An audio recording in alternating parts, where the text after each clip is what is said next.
She sat alone at table 17, staring at the text message that destroyed her. Sorry, can't make it. You're just not my type. Around her, the restaurant buzzed with laughter, clinking glasses, the sound of people who belonged. Lena Carter had never felt more invisible. She was 30 years old, wearing her best dress, and completely, utterly alone.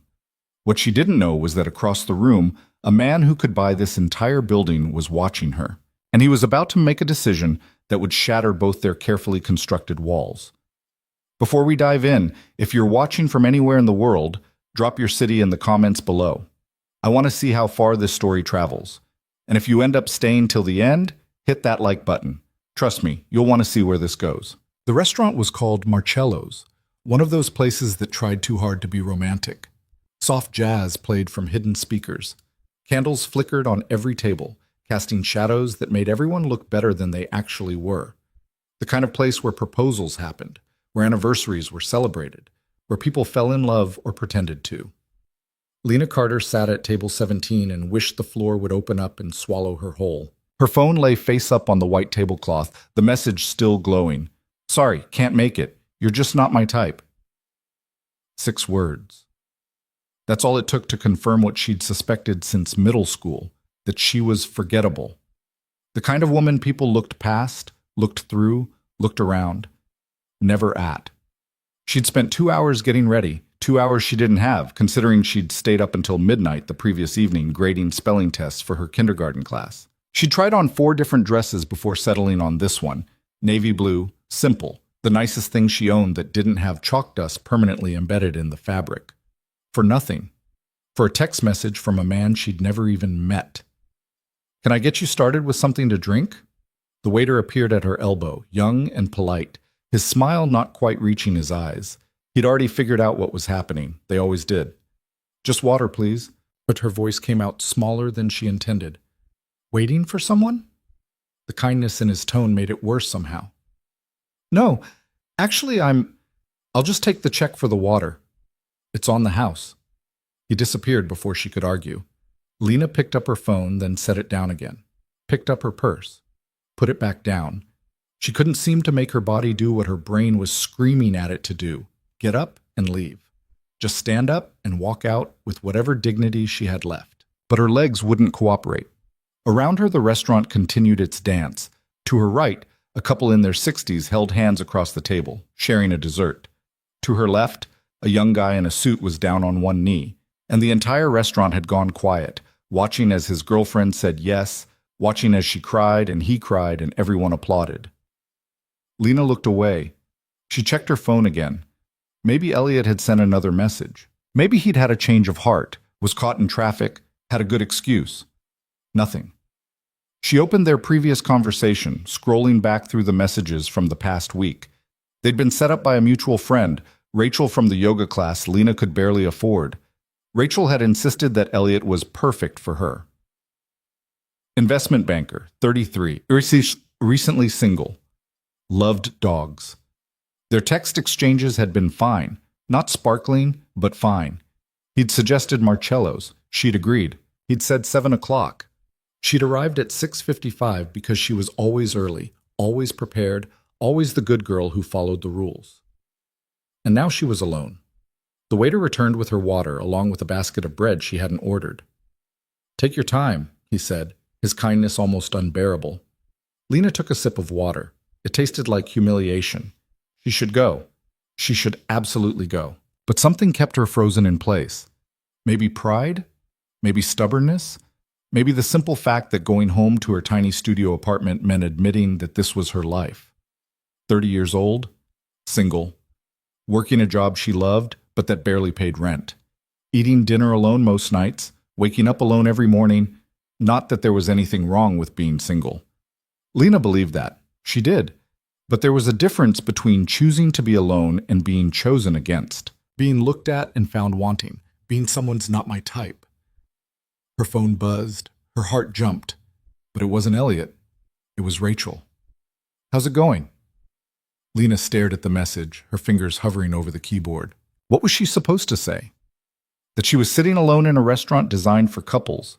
That she'd been stood up via text message. that she was apparently so unappealing that a man she'd never met had decided she wasn't worth a single evening of his time. She typed, "Great," then deleted it.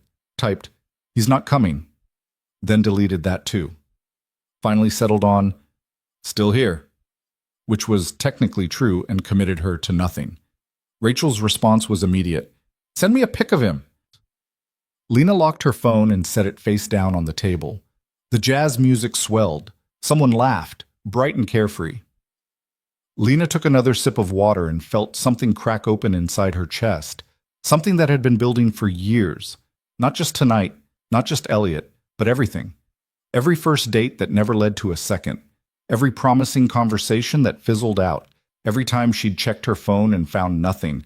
Every wedding she'd attended alone. Every family dinner where her mother asked about her love life with that particular combination of hope and concern that made Lena want to scream.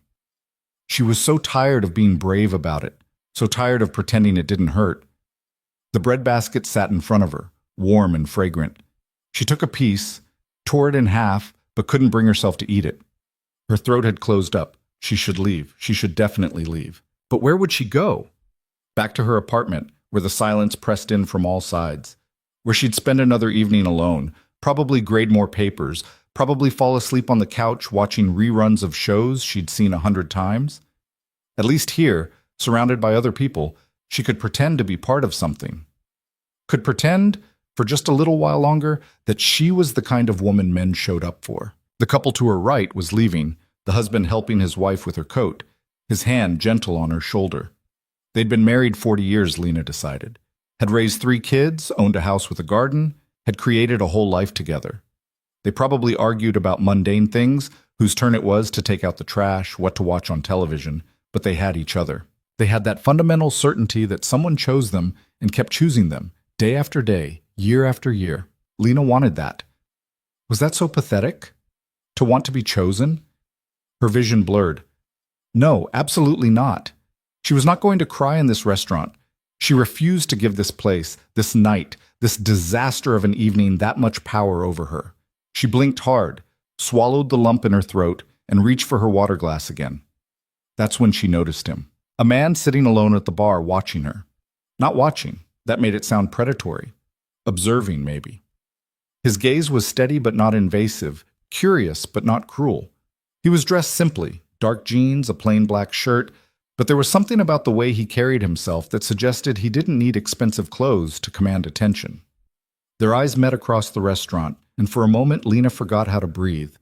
He was handsome in an unexpected way. Not magazine cover perfect, but real. Strong jaw, dark hair that looked like he'd run his hands through it too many times, eyes that seemed to see more than they should. Mid-30s, maybe. Tired around the edges, like he understood exactly what it felt like to sit alone in a room full of people. He raised his glass slightly, whiskey, probably, in what might have been a salute, or might have been an acknowledgement, or might have been nothing at all. Lena looked away quickly, heat flooding her cheeks. Great. Perfect. Now some stranger was witnessing her humiliation. This night just kept getting better. She grabbed her purse, finally ready to leave, ready to end this nightmare and go home and never agree to another blind date as long as she lived. But before she could stand, the man from the bar was walking toward her table. No. No, no, no. Lena's heart started racing. She didn't want pity. Didn't want some well-meaning stranger to offer condolences, or worse, to hit on her because she looked like easy prey. She just wanted to disappear. He stopped at her table, and up close he was even more striking. Tall, over 6 feet, broad shoulders. Hands that looked like they'd actually worked for a living, not just signed documents and shaken hands at business meetings. "I'm sorry," he said, his voice low and surprisingly gentle. "I don't mean to intrude, but I couldn't help noticing that you've been sitting alone for a while, and you look like you could use some company, or like you'd rather be left alone. I honestly can't tell which, and I'll leave if you want me to, but—" He paused, ran a hand through his hair, and Lena realized he was nervous, actually nervous. "I'm making this worse. I'm going to stop talking now." Despite everything, the humiliation, the anger, the bone-deep exhaustion, Lena felt her lips twitch. Almost a smile. "You're not a serial killer, are you?" Not that I know of. He gestured to the empty chair across from her. May I? She should say no, should tell him she was fine, that she was leaving, that she didn't need rescue or charity or whatever this was. But she heard herself say, sure. He sat down, and immediately the table felt different, smaller, more alive. He had presence, this stranger, the kind that made the air around him seem charged. I'm Adrian, he said, extending his hand. Lena. His grip was firm, warm, steady. She pulled her hand back quickly. So, Lena. Adrian leaned back in his chair, studying her with those two-seeing eyes. Bad date or stood up entirely? Does it matter? Stood up, he decided. You've been checking your phone every 30 seconds, and you have that look. What look? Like you're trying to decide whether to be angry or sad, and you're pissed off that you can't just be angry. Lena stared at him. Do you make a habit of psychoanalyzing strangers? Only the ones sitting alone in overpriced Italian restaurants looking like they want to set the world on fire. I don't want to set the world on fire. No? He signaled to the waiter, who appeared immediately, faster than he'd come for Lena, she noticed. Just yourself, then. Maybe. Adrian ordered another whiskey, and without asking, a glass of wine for Lena. Red. When she started to protest, he held up a hand. If you hate it, you don't have to drink it, but you look like you could use it. I look that bad? You look like someone who got hurt tonight and is trying very hard not to show it. The accuracy of that statement knocked something loose in Lena's chest. She looked away, blinking hard again. I don't know you. Exactly. Which means you can be honest. I'm a stranger. After tonight, you'll probably never see me again. No consequences, no judgment. He paused as the waiter set down their drinks. What happened? And maybe it was the wine, or maybe it was the exhaustion, or maybe it was the simple fact that he was right. He was a stranger, and strangers were safe. But Lena found herself talking. Blind date? Set up by a friend.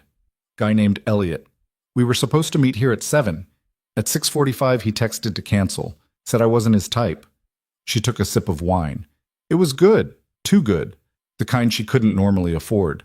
The pathetic part is I don't even know what that means. We'd never met. He made that decision based on what? My profile picture? Something I said in a text message? I don't... She stopped herself. Sorry, you didn't ask for my life story. I asked what happened, Adrian said. That's what happened. And for the record, he's an idiot.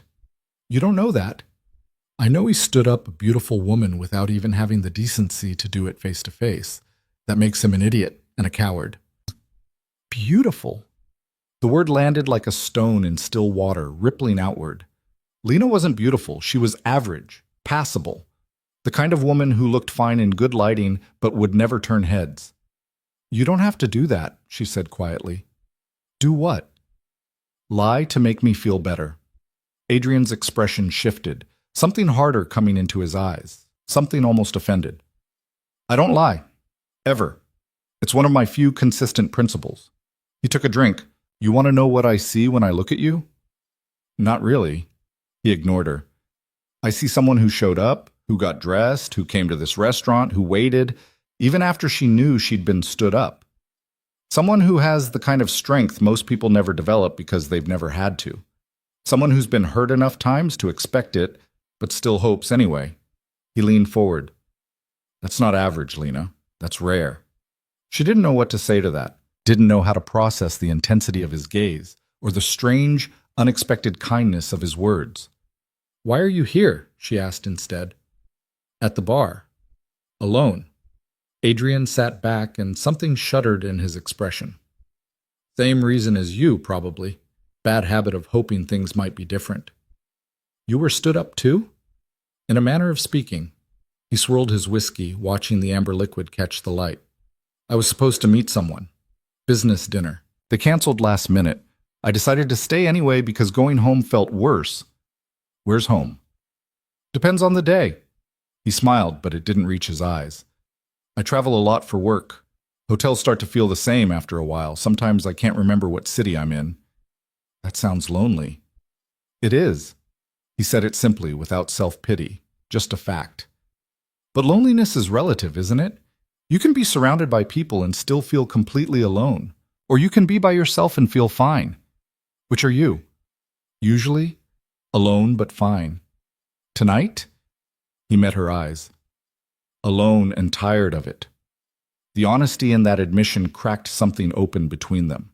A recognition, like looking into a mirror and seeing not your reflection, but your truth. I'm a kindergarten teacher, Lena said, though she wasn't sure why. Maybe because he'd given her something real, and she wanted to offer something real in return. 23 5-year-olds who think I know everything.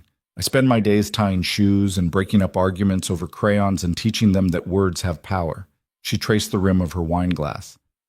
And then I come home to an empty apartment and realize I'm 30 years old and still don't have my life figured out. Who does? Everyone else, apparently. No. Adrian shook his head. Everyone else is just better at pretending. Trust me. I've met enough people to know. We're all just making it up as we go along. Even you? Especially me. He paused. You want to know a secret?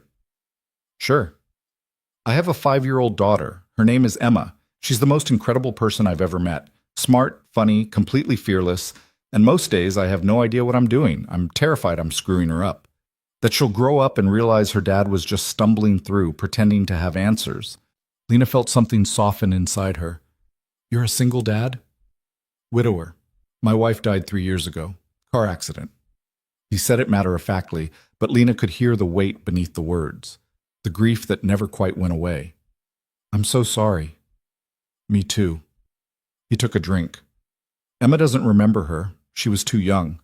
Sometimes I don't know if that makes it better or worse. Both, probably. Yeah, both. He looked at her, really looked at her. You're good at this. At what? Listening, not trying to fix things, just being present. Occupational hazard. 5-year-olds require a lot of listening.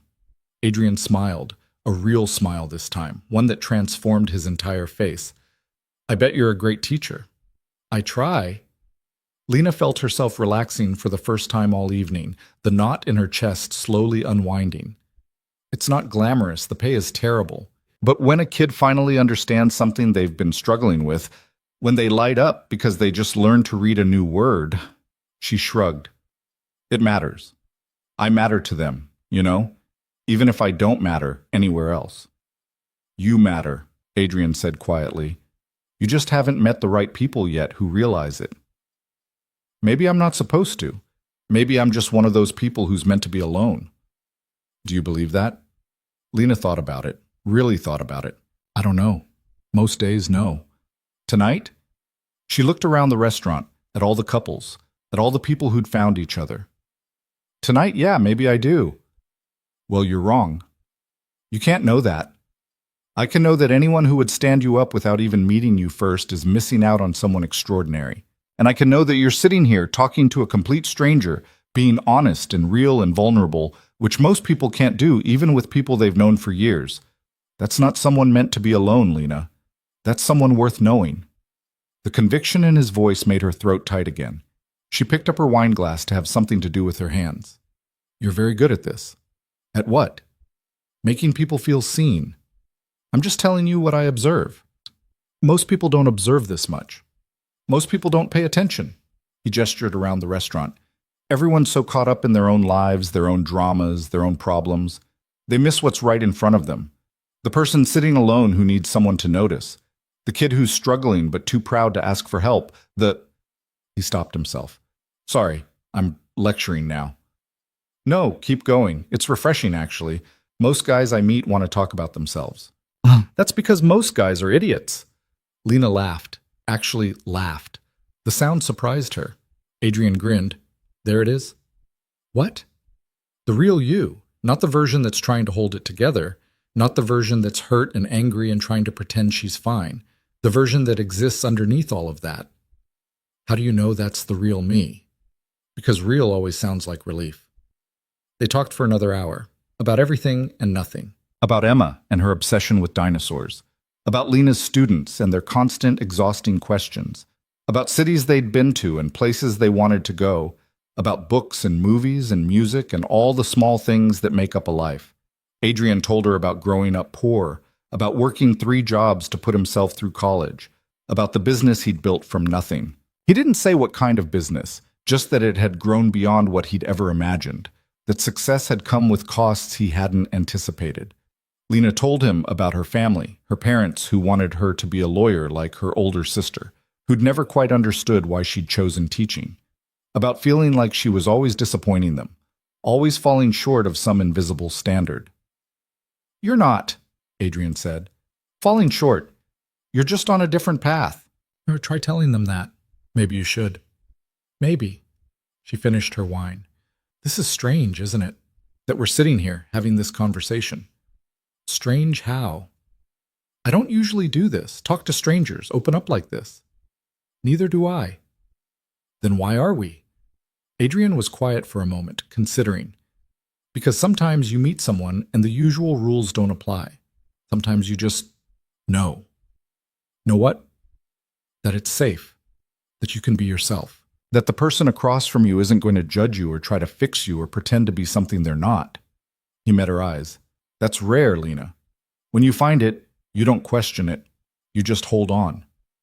Her heart was beating too fast again, but this time it wasn't from humiliation or fear. It was something else. Something she couldn't quite name. The waiter approached their table. "Can I get you anything else? Dessert, maybe?" Adrian looked at Lena. "Hungry?" She should say no, should end this night, go home, process everything that had happened. But she heard herself say, "Starving, actually." They ordered food, real food, not just appetizers, pasta for her, steak for him. The restaurant was starting to empty out, the late dinner crowd giving way to the bar scene, but they stayed, kept talking, kept discovering all the small ways they understood each other. It was close to midnight when Adrian finally leaned back in his chair and said, "I should let you go. You probably have to work tomorrow." "Saturday?" Lena said. "Teacher work day, but not until the afternoon." "Still, it's late." "Yeah." But neither of them moved. Finally, Adrian pulled out his wallet, a worn leather thing that looked like it had been through wars, and set down cash on the table. More cash than Lena had ever seen anyone use for a restaurant bill. Her eyes widened.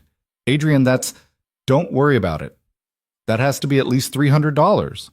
Probably." He stood, extended his hand to help her up. His palm was warm against hers. "Consider it payment for the company." "You don't have to." "I wanted to." They walked out together, into the cool night air. The street was quiet, just a few cars passing, a couple stumbling out of a bar down the block, laughing. Lena wrapped her arms around herself. She'd forgotten her jacket. Without a word, Adrian shrugged off his own jacket and draped it over her shoulders. It smelled like him, something clean and sharp, like cedar and rain. "I can't take your jacket. You can give it back when you see me again." She stopped. "Adrian," he stepped closer, not touching her, but close enough that she could feel the warmth radiating from him. "I know this is fast. I know we just met. I know every logical part of your brain is telling you this is crazy." He paused. "But I need you to know something." "What?" "I'm not looking for casual. I'm not looking for, let's see where this goes, or maybe we'll grab coffee sometime. I've done that. It doesn't work. It's just two people wasting each other's time, pretending they might want the same things when they know they don't." Lena's breath caught. "What are you saying?" "I'm saying that in the past 3 hours, I've felt more alive, more present, more myself than I have in 3 years. I'm saying that you make me want to believe in possibilities again. I'm saying..." He ran his hand through his hair, frustrated with himself. "I'm saying this badly. I'm saying that I know it's too soon and too much, and you probably think I'm insane, but I need to be honest with you because I'm too old and too tired to play games." "Honest about what?" Adrian looked at her, his eyes intense in the streetlight. "I could fall for you, Lena Carter. Hard, fast, in ways that would probably terrify both of us. And I think maybe you could fall for me too, if you let yourself." The world seemed to stop. Cars faded, noise faded, everything faded except this man standing in front of her, offering something she'd stopped believing was possible. "You don't know me," she whispered. "I know enough. I know you're kind. I know you're resilient. I know you see people, really see them, which is rarer than you think. I know you've been hurt, but you haven't let it make you cruel. I know. He stopped himself. I know I sound crazy. I know I do. But crazy is better than numb, and I've been numb for 3 years. Adrian, you don't have to say anything. I just needed you to know, so that if I ask to see you again, you understand what I'm asking for. Not a casual date, not a maybe. Something real. Lena couldn't breathe, couldn't think. Her entire world had narrowed to this moment, this man, this impossible offer. I have to go, she said, and watched his face fall. But she pulled out her phone with shaking hands. Give me your number. Hope flickered across his features. He rattled off the digits. She typed them in, saved the contact. Then, before she could second-guess herself, she sent him a text. This is Lena, in case you want to be insane together. His phone buzzed. He looked at it, and when he looked back at her, he was smiling. Tomorrow, he said. Can I see you tomorrow? I work until 3. After 3, then, I'll pick you up. You don't know where I live. Text me the address. Adrian? Or don't. Just tell me where to meet you. A coffee shop, a park, wherever you feel safe. Lincoln Park, she heard herself say. There's a bench by the fountain, 4 o'clock. I'll be there. They stood there for another moment, neither wanting to leave. Finally, Lena stepped back, pulling his jacket tighter around her shoulders. Keep it, Adrian said when she started to shrug it off. I meant what I said. You can give it back when you see me again. That's presumptuous. That's optimistic. He reached out, tucked a strand of hair behind her ear, his fingers barely grazing her skin. Good night, Lena. Good night. She walked away, forcing herself not to look back, her heart pounding so hard she thought it might break through her chest. She made it half a block before she pulled out her phone and looked at the contact she'd just saved. Adrian. No last name, no context, just Adrian. And somehow, that felt right. Her phone buzzed. A text from him. Already counting down the hours. She smiled, typed back, That's definitely crazy. His response was immediate. Told you. But you're still going to show up tomorrow, aren't you? She shouldn't. She should be smart about this. Cautious, protected. But she typed, Yes, good. Sleep well, Lena Carter. You too. She walked the rest of the way to her apartment in a daze, still wearing his jacket, still feeling the ghost of his fingers against her skin. When she got home, she didn't turn on the lights, just stood in the darkness, trying to process what had just happened. Tonight had started with humiliation, with being stood up, being rejected, being told she wasn't good enough. And it had ended with a man who looked at her like she was exactly what he'd been searching for. It didn't make sense. It was too fast, too intense, too much. But standing alone in her apartment, surrounded by silence, Lena realized something. She didn't care. For the first time in her life, she was going to stop being careful. Stop protecting herself. Stop expecting the worst. She was going to show up at that park tomorrow. And she was going to see what happened when two broken people decided to stop being afraid. Lena didn't sleep. She tried. Climbed into bed at 1 a.m, set her alarm, closed her eyes. But every time she started to drift off, her mind replayed the evening. Adrian's voice, the way he'd looked at her, the impossible things he'd said. By 3 a.m., she'd given up and was sitting on her couch, still wearing his jacket, drinking tea that had gone cold an hour ago. Her phone sat on the coffee table, screen dark. No new messages. She'd checked 14 times. Not that she was counting. This was ridiculous. She was 30 years old, not some teenager obsessing over a boy. But her hands were shaking and her stomach felt like it was full of birds, and she couldn't stop replaying his words. I could fall for you, Lena Carter. Hard, fast. At 5 a.m., her phone buzzed. She lunged for it. Adrian, can't sleep. Keep thinking about tomorrow. Tell me you haven't changed your mind. Her fingers flew across the keyboard. I haven't. You? Not a chance. Fair warning, though, I'm going to be terrible company until 4 o'clock. Already driving Emma crazy. She's awake at 5 a.m? Early riser, like her mother was, currently making me play dinosaurs. Lena smiled despite her exhaustion. Which dinosaur are you? T-Rex. Always T-Rex. Emma says I have the arms for it. She laughed out loud in her empty apartment. That's adorable. That's humbling. Nothing keeps your ego in check like a 5-year-old critiquing your dinosaur impression. They texted back and forth for the next hour. Easy conversation, the kind that felt like breathing.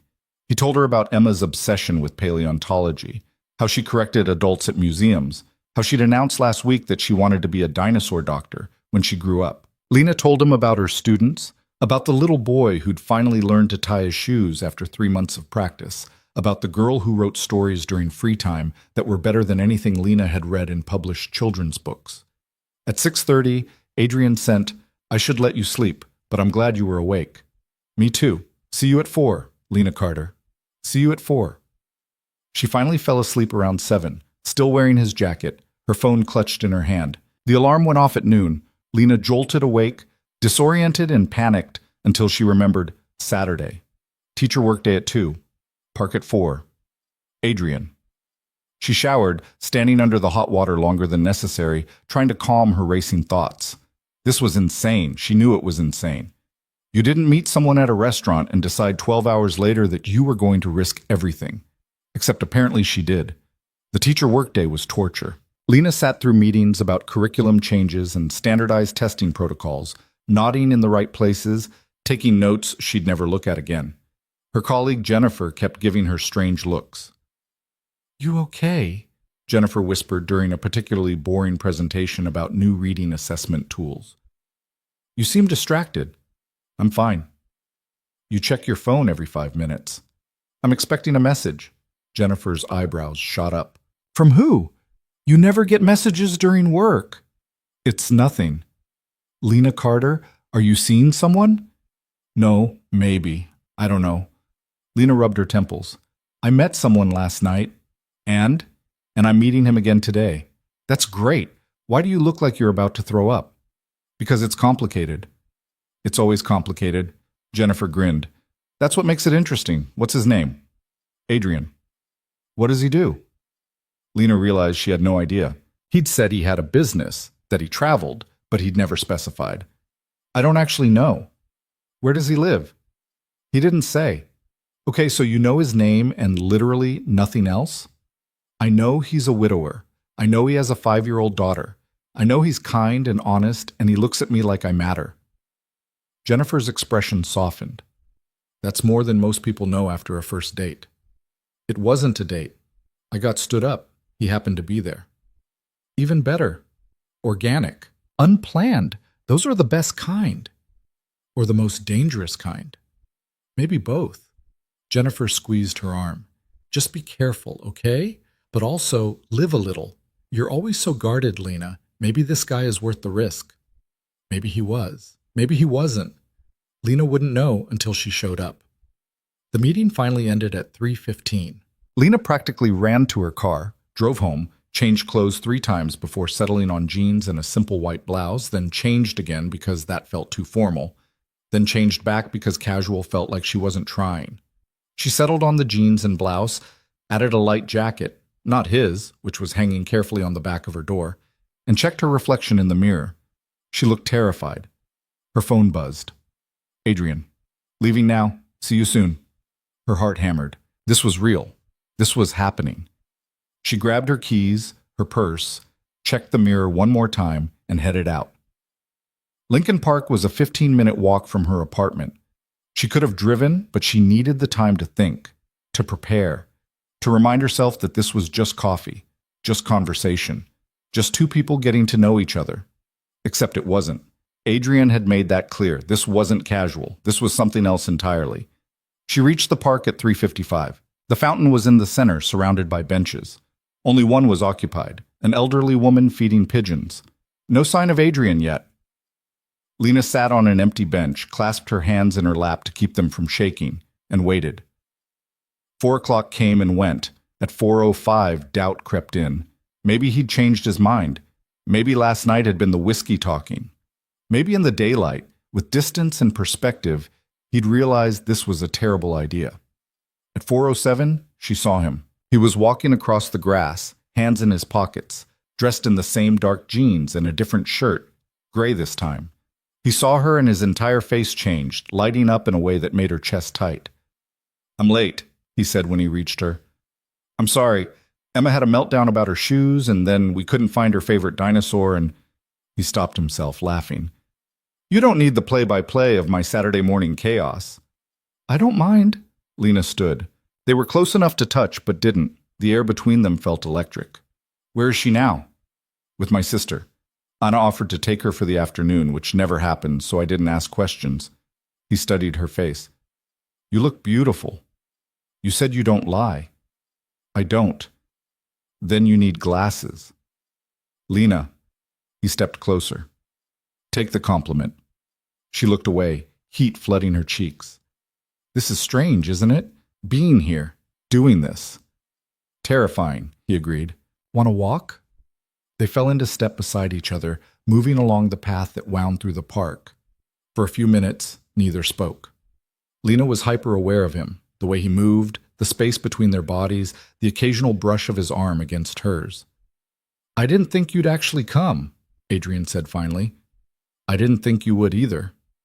Why not? Because people say things at night, in the moment, when they're caught up in emotion, and then morning comes and reality sets in and nothing, he interrupted.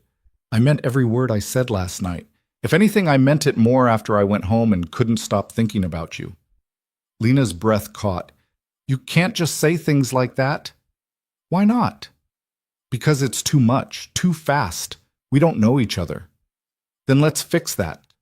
Adrian stopped walking, turned to face her. Ask me anything you want to know. I'll answer honestly. Anything? Anything. Lena thought about it. There were 1,000 questions she should ask, practical ones, sensible ones. But what came out was, what did your wife's name? Something flickered across his face. Pain, maybe. Or memory. Sarah, her name was Sarah. What was she like? Brilliant, stubborn, had a laugh that could fill a room. She was an architect, loved designing spaces, creating beauty out of nothing. We met in college. Got married too young, probably. Had Emma even younger. She always said, his voice cracked slightly, she always said we'd have more kids someday. That Emma needed siblings. We kept putting it off. Work was busy, life was chaotic. We figured we had time. And then you didn't. And then we didn't. He started walking again, slower this time. The accident was sudden. She was driving home from a site visit. Drunk driver ran a red light. She died before the ambulance arrived. Adrian, Don't. Please don't apologize. Everyone apologizes and it doesn't help and I hate it. He ran his hand through his hair, frustrated. I'm sorry. That came out harsh. It's okay. It's not. You're just trying to be kind and I'm being an ass. You're being honest. There's a difference. He looked at her, really looked at her. How are you this understanding? I'm not. I'm just listening. Most people don't. They walked in silence for a while. Lena watched children playing on the playground, their laughter carrying across the grass. She thought about Sarah, about Adrian, about Emma growing up without her mother. Can I ask you something? Adrian said. Of course. Why did you really come today? And I want the honest answer, not the polite one. Lena considered lying, considered saying something safe. But he'd been honest with her, so she owed him the same. Because I'm tired of being afraid. I'm tired of protecting myself so carefully that I never actually let anyone in. I'm tired of going through life half awake, just existing instead of living. She paused. And because when you looked at me last night, I felt something I haven't felt in years, maybe ever. And I thought, what if I'm brave enough to see where this goes? Brave or crazy? Both, probably, Adrian smiled. I can work with both. They found another bench, this one overlooking a small pond where ducks paddled lazily. They sat, and this time when their shoulders brushed, neither pulled away. Tell me about your family, Adrian said. Your parents, siblings. One sister, Rachel. She's a lawyer in New York. Married, 2 kids, perfect life. My parents are retired, used to be professors. They live in Connecticut now. We're not close. Why not? Because I'm the disappointment. Lena picked at a thread on her jeans. Rachel did everything right. Good grades, good school, good career, good marriage. I became a teacher, which in their minds is a waste of potential. My dad still asks when I'm going to apply to law school. My mom keeps sending me articles about the benefits of graduate education. They sound awful. They're not. They have expectations, and I keep failing to meet them. Or maybe their expectations are wrong. Maybe. Lena watched the ducks. Do your parents live nearby? My dad died when I was 12. Heart attack. My mom remarried a few years later, moved to Florida. We talk sometimes. Not often. He stretched his legs out. I have one sister, Anna, the one who's watching Emma today. She's younger than me by 8 years. We're close.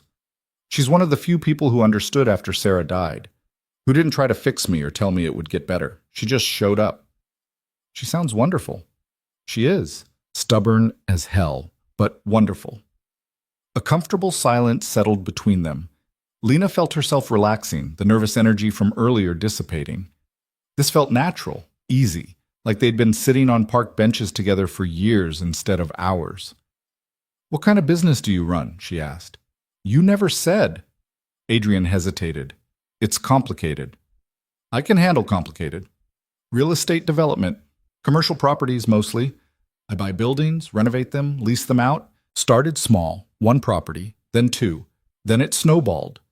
Now I have... He stopped. More than I know what to do with, honestly. That sounds successful. It is. Too successful sometimes. It takes up more time than I want it to.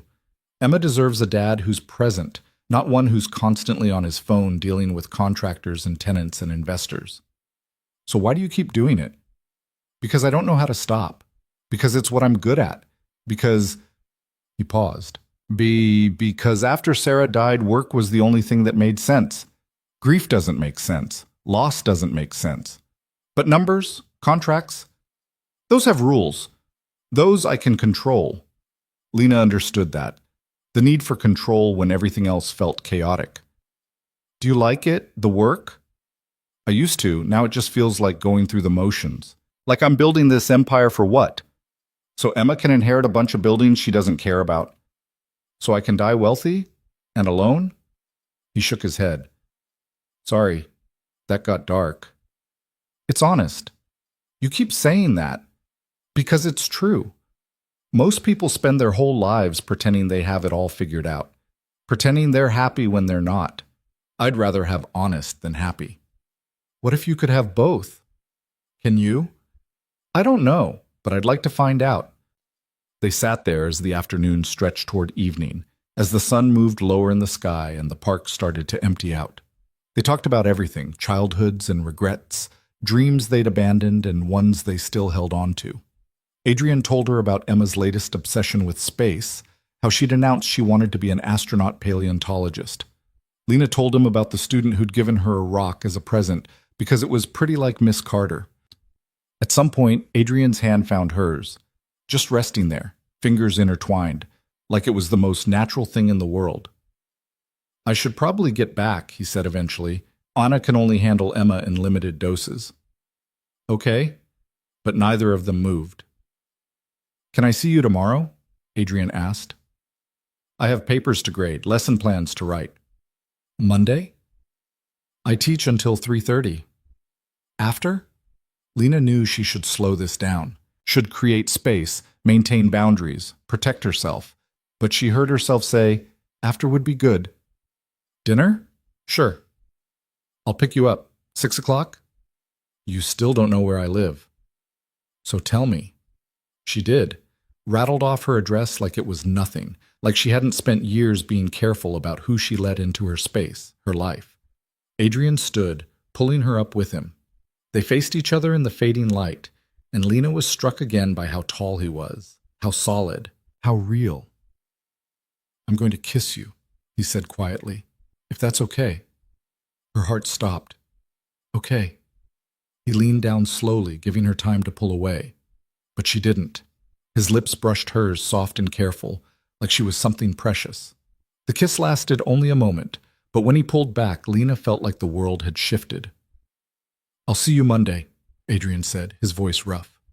Monday, she echoed. He walked away, and Lena stood there watching him go, her fingers pressed against her lips, her entire body humming with something she couldn't name. Her phone buzzed. Adrian. Already miss you. Is that pathetic? She smiled, typed back. Completely pathetic. Me too. Good. At least we're pathetic together. Lena walked home in a daze. When she got to her apartment, she collapsed on the couch and stared at the ceiling, trying to process everything. This was happening too fast. She knew it was too fast, but maybe fast wasn't always bad. Maybe sometimes you met someone and you just knew. Her phone rang. Rachel's name flashed on the screen. Lena answered. Hey. So? Rachel's voice was bright with curiosity. How was the blind date? You never texted me back. Was he awful? Please tell me he was awful so I feel better about my terrible matchmaking skills. He stood me up. Oh, Lena, I'm so sorry. Elliot seemed so great on paper. I really thought about. But I met someone else. Silence. Then, what? At the restaurant. There was this man at the bar and we started talking and Lena stopped. How did you explain Adrian? How did you put into words the way he'd looked at her, the things he'd said, the impossible feeling that everything had changed? And? Rachel prompted. And I'm seeing him again, tomorrow. I mean, Monday. Lena Carter, did you pick up a random stranger at a restaurant? I didn't pick him up. He sat down at my table. We talked. For how long? 3 hours, maybe 4. And then? And then we met again today, at the park. We talked more. What's his name? Adrian. What does he do? Real estate development. Is he married? Widowed. He has a 5-year-old daughter. More silence. Then carefully, Lena, this sounds intense. It is. Are you sure that's a good idea? You just met him. You don't know anything about him. I know enough. Do you? Because from where I'm sitting, this sounds like a recipe for disaster. You're vulnerable right now. You were just stood up. You're not thinking clearly. Lena felt anger flare. I'm 30 years old, Rachel. I'm not some naive kid who needs protection. I know. I just don't want you to get hurt. I've been careful my entire life. I've protected myself. I've been sensible. I've made all the right choices. And where has that gotten me? Alone. Stood up, wondering if I'm ever going to be someone's first choice instead of their backup plan. You're not a backup plan. Then why does it feel like that? Lena's voice cracked. Why do I feel like I'm always the one people settle for? The one who's good enough but never quite enough? Lena. Adrian doesn't make me feel like that. He looks at me like I'm exactly what he wants. Not someone he's settling for. Not someone who'll do. Like I'm the person he's been looking for. And you believe him? I want to. For once in my life, I want to believe that someone sees me and chooses me and means it. Rachel sighed. Okay. Okay, I hear you. Just promise me you'll be careful, that you won't rush into anything. I promise. But even as she said it, Lena knew it was a lie. She was already rushing, already falling, already in too deep to stop. They talked for a few more minutes, then said goodbye. Lena set her phone down and looked around her apartment. At the secondhand furniture, the student artwork on her fridge, the pile of papers she needed to grade, her small, safe, carefully constructed life. And she thought about Adrian, about the way he'd kissed her, about the impossible things he'd said, about the possibility that maybe, just maybe, being careful was overrated. Sunday passed in a blur. Lena graded papers, wrote lesson plans, did laundry. Normal things. But her mind kept wandering to Monday, to 6 o'clock, to Adrian. They texted throughout the day. Nothing profound, just small updates. Adrian sent a picture of Emma covered in spaghetti sauce, captioned, "This is my life now." Lena sent back a photo of the stack of papers she was grading. "This is mine. Want to trade? Absolutely not. I've seen what spaghetti sauce does to white shirts." Fair point. That night, as Lena was getting ready for bed, her phone rang. Adrian's name on the screen made her pulse jump. "Hey," she answered. "Hey, I know it's late. I just wanted to hear your voice." Something warm spread through her chest. "It's not that late. Emma just went down. She fought bedtime for an hour. I'm exhausted." "Why did you call then? You should sleep." "Because talking to you is better than sleep." Lena smiled, curling up on her couch. "That's the exhaustion talking. It's the truth talking." She heard rustling, like he was settling into a chair. "Tell me about your day." "Grading papers. Exciting stuff." What kind of papers? Spelling tests. My kids are working on digraphs right now. It's painful. What's a digraph?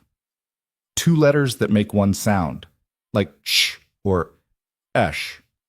And that's hard? For 5-year-olds, extremely. They want every letter to make its own sound. The idea that C and H together make a completely different sound breaks their tiny brains. Adrian laughed.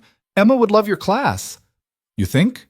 She loves learning, asks a million questions about everything, drives me crazy sometimes, but his voice softened. She's amazing, Lena. You'd like her. I'm sure I would. Do you want kids someday? The question caught her off guard. Yeah, I think so. I mean, I work with them every day, so I know what I'd be getting into. But yes, eventually. Good. Why good? Because I can't have more kids with someone who doesn't want them. Emma needs... He stopped.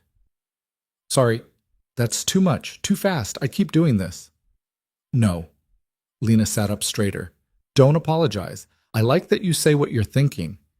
Even when it's crazy. Especially then. They talked for another hour about books they'd read, movies they loved, places they wanted to travel. Adrian told her about a trip he'd taken to Japan before Emma was born, how he'd gotten lost in Tokyo and ended up having the best sushi of his life in a tiny restaurant he couldn't find again. Lena told him about the summer she'd spent teaching English in Costa Rica, how she'd fallen in love with the country but couldn't afford to go back. We should go, Adrian said suddenly. What? To Costa Rica. You and me. Someday. Adrian, I know, too fast, but I'm serious. Life's too short to not do the things you want to do with the people you want to do them with. Lena's throat tightened. You barely know me. I know enough to know I want to know more. Is that so crazy? Yes. But you're still going to see me tomorrow? Yes. Then we're both crazy. I can live with that. They finally said goodnight around midnight. Lena lay in bed, staring at the ceiling, her mind racing. This was insane. She was falling for a man she'd known for less than 48 hours. A man with a child, with a complicated past, with a life she knew almost nothing about. But when she closed her eyes, all she could see was the way he'd looked at her in the park, the way he'd kissed her like she was something precious, the way he made her feel like maybe, finally, she was someone's first choice. Monday morning came too slowly and too fast. Lena's students were extra chaotic. 2 fights over crayons, 1 bathroom accident, and a minor crisis when someone's pet goldfish died over the weekend. By the time 3:30 rolled around, she was exhausted and anxious and questioning everything. What was she doing? She should cancel, should tell Adrian this was moving too fast, that she needed space, that she couldn't do this. But at 6 o'clock, when she heard the knock on her door, all those doubts evaporated. She opened it, and there he was, holding flowers. Simple daisies, not roses, and looking nervous. Hi, he said. Hi. These are for you. I know flowers are cliché, but Emma insisted. She said you can't go on a date without flowers. Emma knows about me? She knows I'm having dinner with someone special. I didn't want to lie to her. Special. The word settled into Lena's chest, warm and terrifying. They're beautiful, she said, taking the flowers. Come in. I just need to put these in water. Adrian stepped into her apartment, and Lena saw it through his eyes, small, cramped, nothing special. But he didn't seem to notice. He was looking at the student artwork on her walls, the photos scattered on her bookshelf. Your place is nice, he said. Feels like you. It's tiny. It's home. She found a vase, filled it with water, arranged the flowers. Her hands were shaking. Lena. Adrian's voice was soft. She turned, and he was right there, close enough to touch. Are you okay? I'm nervous. Me too. You don't seem nervous. I'm very good at faking confidence. He smiled. It's a business skill. What happens if this doesn't work? The question burst out before she could stop it. What happens if we try this and it falls apart and I get hurt? Then you get hurt, Adrian said simply. And it sucks. And you recover. And you move on. But what happens if it does work? What happens if we're both brave enough to try and it turns out we're exactly what the other person needed? That seems unlikely. Maybe. But unlikely isn't impossible. He reached out, tucked a strand of hair behind her ear. I'm willing to risk unlikely. Are you? Lena looked at him, really looked at him, at the hope in his eyes, the vulnerability he wasn't trying to hide. And she made a choice. Yes, she said. I am. Adrian took her to a small Italian place on the east side, the kind of restaurant that didn't advertise, where the owner greeted regulars by name and the menu was handwritten on a chalkboard. Nothing like Marcello's with its forced romance and calculated ambiance. This place felt lived in, real. I come here with Emma sometimes, Adrian said as they settled into a corner booth. Marco, the owner, keeps crayons behind the counter for her. She draws him dinosaurs and he puts them on the fridge. That's sweet. She's going to want to meet you, eventually. She's already asking questions. Lena's stomach flipped. What kind of questions? Why I'm smiling at my phone, why I bought flowers. 5-year-olds are observant. He paused, studying her face. Is that okay? That she knows about you? I don't know. Maybe. It's just, what if this doesn't work out? What if she gets attached and then I disappear? Then she learns that sometimes people leave, which is a lesson she's already had to learn the hard way. Adrian's voice was steady, but sad. I'm not going to hide my life from her, Lena. I did that for a year after Sarah died, pretended everything was fine, put on a brave face, kept my grief locked away where she couldn't see it. You know what happened? She started having nightmares, started acting out at school. Her therapist said kids know when you're lying to them, even if they can't articulate it. She's in therapy? We both are. Family therapy mostly. It helps. He took a sip of water. I'm not ashamed of that, by the way, getting help. Some people think it makes you weak, but I think it makes you smart. I don't think it makes you weak. Good. Because I'm going to need you to understand that I'm not perfect. I'm doing my best with Emma, but I screw up constantly. I lose my patience. I let her watch too much TV when I'm tired. I forget to pack her lunch and have to turn around halfway to school. I'm figuring this out as I go. You're a single dad. You're allowed to be imperfect. Are you? Allowed to be imperfect? The question caught her off guard. What do you mean? I mean, you hold yourself to impossible standards. I can see it.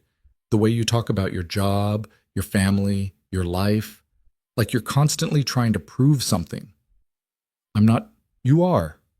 He leaned forward. And I need you to know that you don't have to do that with me. You don't have to be perfect or impressive or anything other than exactly who you are. Lena looked down at her hands. What if who I am isn't enough? It will be. It already is. The waiter appeared. Marco himself, a burly man in his 60s with flour in his hair and a smile that crinkled his whole face. Adrian, where's my little artist? Home with my sister. Marco, this is Lena. Marco's eyebrows shot up. Lena, so you're the one. Adrian hasn't shut up about you all week. Marco, what? I'm just saying, you come in here Saturday morning, you're checking your phone every 2 seconds, you're smiling like an idiot. We're ready to order, Adrian interrupted, his ears going red. Marco winked at Lena. He's nervous. That's a good sign. Means he likes you. He pulled out his notepad. What can I get you? They ordered, pasta for both of them, wine that Marco insisted was on the house for the new couple, and settled into easy conversation. Adrian told her about Emma's latest school project, a diorama about the Mesozoic era that had taken over their entire dining room table. Lena told him about the parent-teacher conferences she had coming up, including one with a mother who'd already emailed 14 times about her son's spelling grade. 14? Adrian whistled. That's intense. That's nothing. Last year I had a dad who showed up at the school unannounced to argue about his daughter's participation grade in PE. The principal had to escort him out. Did he ever come back? Oh yeah, he's on the PTA now. We're friendly. He brings donuts to the meetings. Adrian laughed, and the sound filled something in Lena's chest she hadn't realized was empty. This felt normal, easy, like they'd been doing this for years instead of days. The food arrived, and they ate, and the conversation never stopped. They talked about everything and nothing, music they loved, books they'd hated, embarrassing childhood memories. Adrian told her about the time he'd tried to impress a girl in 8th grade by climbing a tree and ended up breaking his arm. Lena told him about failing her driver's test 3 times because she couldn't parallel park. 3 times? Adrian grinned. That's impressive. That's humiliating. My dad had to teach me in a parking lot for 2 months before I could pass. Can you parallel park now? Barely. I avoid it whenever possible. Good to know. I'll do the driving. The casual assumption in that statement that there would be future drives, future plans, made Lena's heart skip. She took a sip of wine to cover her reaction. What are you thinking? Adrian asked. That this is surreal, that I keep expecting to wake up and find out this is some elaborate dream. If it is, we're both having it, which is either romantic or deeply weird. Probably both. They finished dinner and Marco refused to let them pay for anything except the wine. You bring that beautiful girl back, he told Adrian. And next time bring Emma. I miss her dinosaurs. Outside, the night air was cool and clear. Adrian took Lena's hand like it was the most natural thing in the world, and they walked without any particular destination. Can I ask you something? Lena said after a few blocks. Always. Why me? You could have anyone. You're successful, you're kind, She gestured vaguely at him. You. Why are you wasting your time on a kindergarten teacher who can't parallel park and still uses a flip phone? You don't use a flip phone. I did until last year. My sister staged an intervention. Adrian stopped walking, turned to face her. You really don't see it, do you? See what? How incredible you are. How you light up when you talk about your students. How you listen, actually listen, when people talk, instead of just waiting for your turn to speak. How you're brave enough to be vulnerable, to admit when you're scared, to show up anyway. He cupped her face in his hands. I'm not wasting my time, Lena. I'm investing it in the first person in 3 years who's made me want to invest in anything other than work. Adrian, I know it's fast, I know it's crazy, I know all the logical reasons this shouldn't work, but I also know that life is short and unpredictable, and sometimes you meet someone who makes you remember what it feels like to be alive. You do that for me. Lena couldn't breathe, couldn't think, could only stare at this man who said impossible things like they were simple truths. I'm scared, she whispered. Me too. What if I can't be what you need? What if you already are? He kissed her then, right there on the sidewalk, and it was different from the park, deeper, more certain, like a promise neither of them was quite ready to make, but couldn't stop themselves from offering anyway. When they pulled apart, Lena was shaking. I should go home. Okay. Will you walk me? Of course. They made it 3 blocks before Lena's phone rang. She glanced at the screen and groaned. It's my mother. I should... Take it, Adrian said. I'll wait. Lena answered, stepping slightly away. Hi, Mom. Lena, I've been trying to reach you all week. You never answer your phone. I've been busy. Busy with what? Rachel said you met someone. Is that true? Lena closed her eyes. Of course Rachel had told their mother. Yes. What's his name? What does he do? When can we meet him? Mom, it's new, really new. Can we not... Your father and I are coming into the city next weekend for the Hendersons' anniversary party. We should have dinner, the 4 of us. I don't think... Saturday night. I'll make a reservation at that French place you like, 7 o'clock. Don't be late. Mom, but she'd already hung up. Lena stared at her phone, a familiar knot of frustration and anxiety tightening in her chest.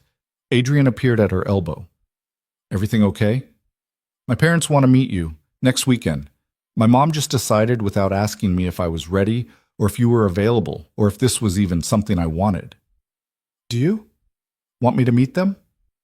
I don't know. Maybe. Eventually. But not next weekend. Not when we've barely... She stopped herself.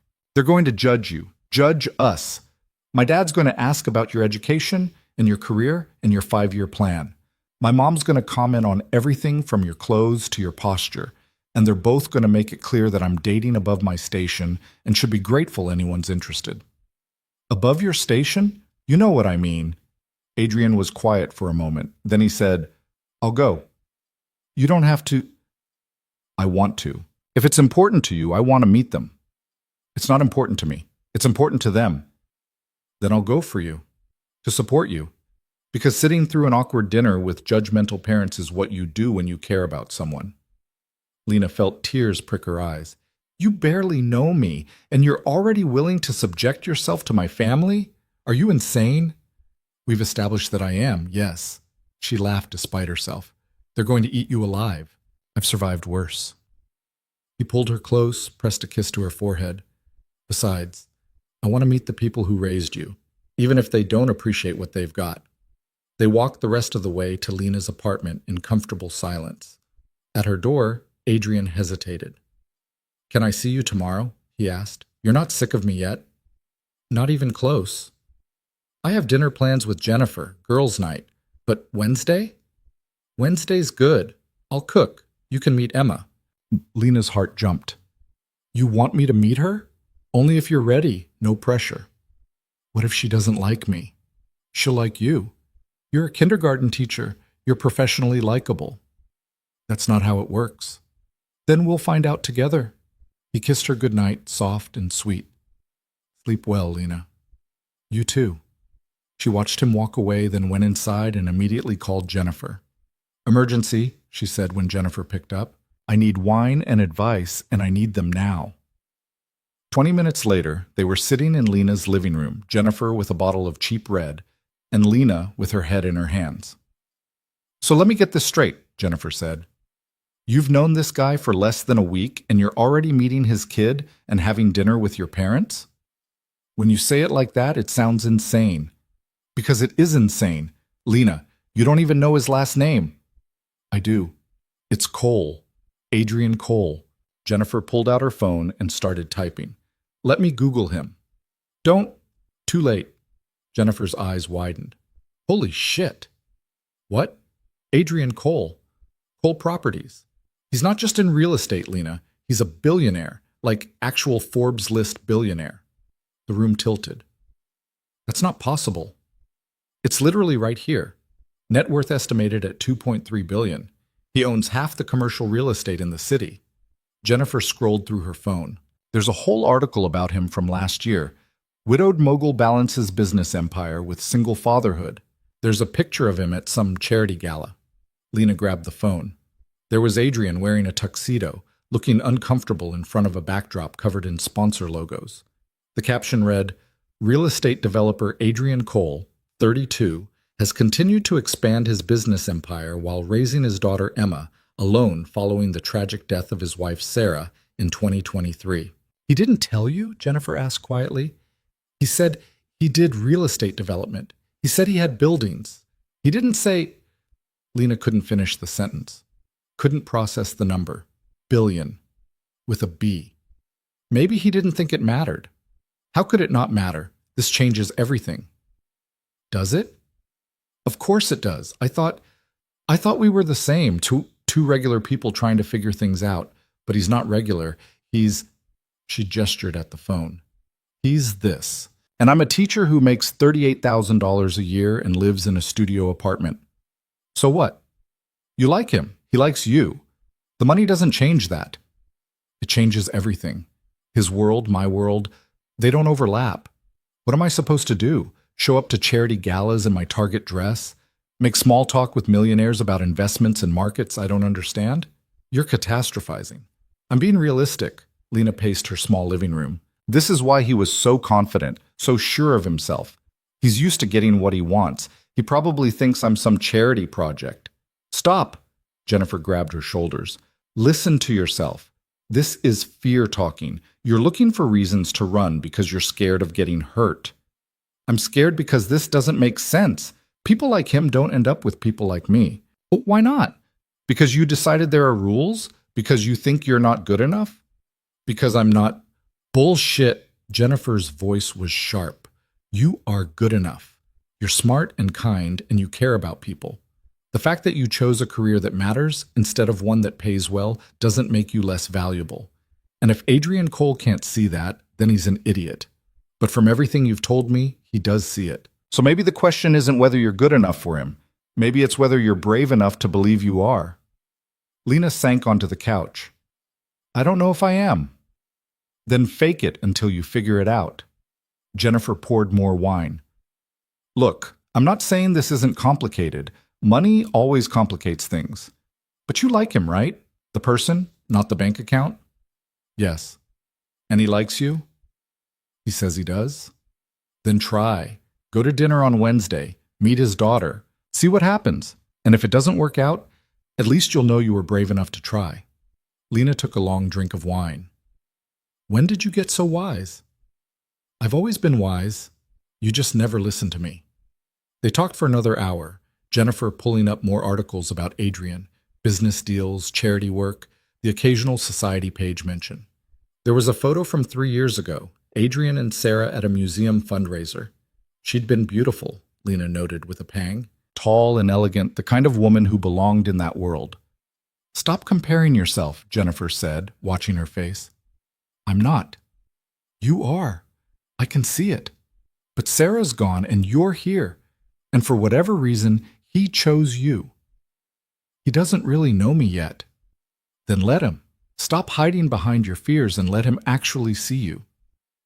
After Jennifer left, Lena sat alone with her laptop, reading everything she could find about Adrian Cole. Business profiles, interviews, speculation about his net worth and his company's expansion plans. There was surprisingly little about his personal life. He didn't do social media, rarely attended public events except for charity functions. One article from 6 months ago caught her attention. The headline read, Cole Properties founder discusses life after loss. She clicked through, found a quote that made her chest ache. I built this company thinking it would give my family security. But security doesn't mean anything when the people you're trying to protect aren't here to enjoy it. Now I'm building it for Emma, so she'll have choices, so she'll never feel trapped by circumstances. But mostly, I'm just trying to be present, to show up, to prove that even when everything falls apart, we can put ourselves back together. Lena read it 3 times. This was the man she'd met, not the billionaire, but the father, the person who understood loss and loneliness and the courage it took to keep going. Her phone buzzed. Adrian, I forgot to ask, how do you feel about dinosaurs? She smiled despite her anxiety. I teach kindergarten. I'm professionally required to love dinosaurs. Good, because Emma's planning to give you a full lecture on velociraptors. Fair warning, looking forward to it, liar. But I appreciate the effort. Who says I'm lying? Maybe I genuinely want to learn about velociraptors. Do you even know what a velociraptor is? A dinosaur? Lena, a scary dinosaur with claws? You're going to get destroyed by a 5-year-old. I can't wait to watch. She laughed, and some of the tension in her chest eased. This was Adrian, the person who texted her about dinosaurs and worried about his daughter's bedtime. The money didn't change that. The empire didn't change that. Can I ask you something? She typed. Always. Why didn't you tell me about the money? The response took longer this time. Then, because I wanted you to know me first. Not my bank account. Not what I've built. Just me. Is that okay? Yes. But Adrian, I don't fit in your world. I don't want you to fit. I want you to be yourself. The world can adjust. That's not how the world works. And then maybe the world is wrong. Lena stared at that message for a long time. Then she typed, I'm scared. Me too. Let's be scared together. Deal. Wednesday evening arrived too fast and too slow. Lena changed clothes 4 times before settling on jeans and a sweater, casual, approachable, the kind of outfit a kindergarten teacher would wear. She debated bringing a gift for Emma, but Jennifer had talked her out of it. Don't try too hard, Jennifer had said. Kids can smell desperation. Just be yourself. Easy advice, impossible execution. Adrian lived in a brownstone in the historic district, the kind of building Lena had walked past 100 times, but never imagined actually entering. She stood on the sidewalk, staring up at it, trying to calm her racing heart. The door opened before she could knock. Emma stood there, small and fierce, with dark hair in 2 messy braids and eyes that were all Adrian. You're Lena, Emma announced. Dad said you were coming. He made me clean my room. I didn't want to, but he said it was important to make good impressions. Are you impressed? Very, Lena managed. Good. Come in. I'm going to tell you about dinosaurs. Emma, let her get inside first, Adrian called from somewhere deeper in the house. Emma rolled her eyes with all the drama of someone 3 times her age. Dads are so bossy. Come on. She grabbed Lena's hand and pulled her inside. The house was beautiful. Exposed brick, hardwood floors, high ceilings, but also clearly lived in. There were toys scattered across the floor, children's drawings on the fridge, a stack of picture books on the coffee table.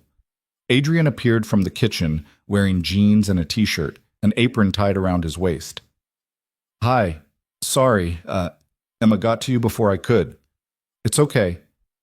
Did you know, Emma interrupted, that velociraptors were actually only about the size of a turkey? Movies get it wrong. They weren't as big as people, but they were still really smart and really mean. I didn't know that, Lena said honestly.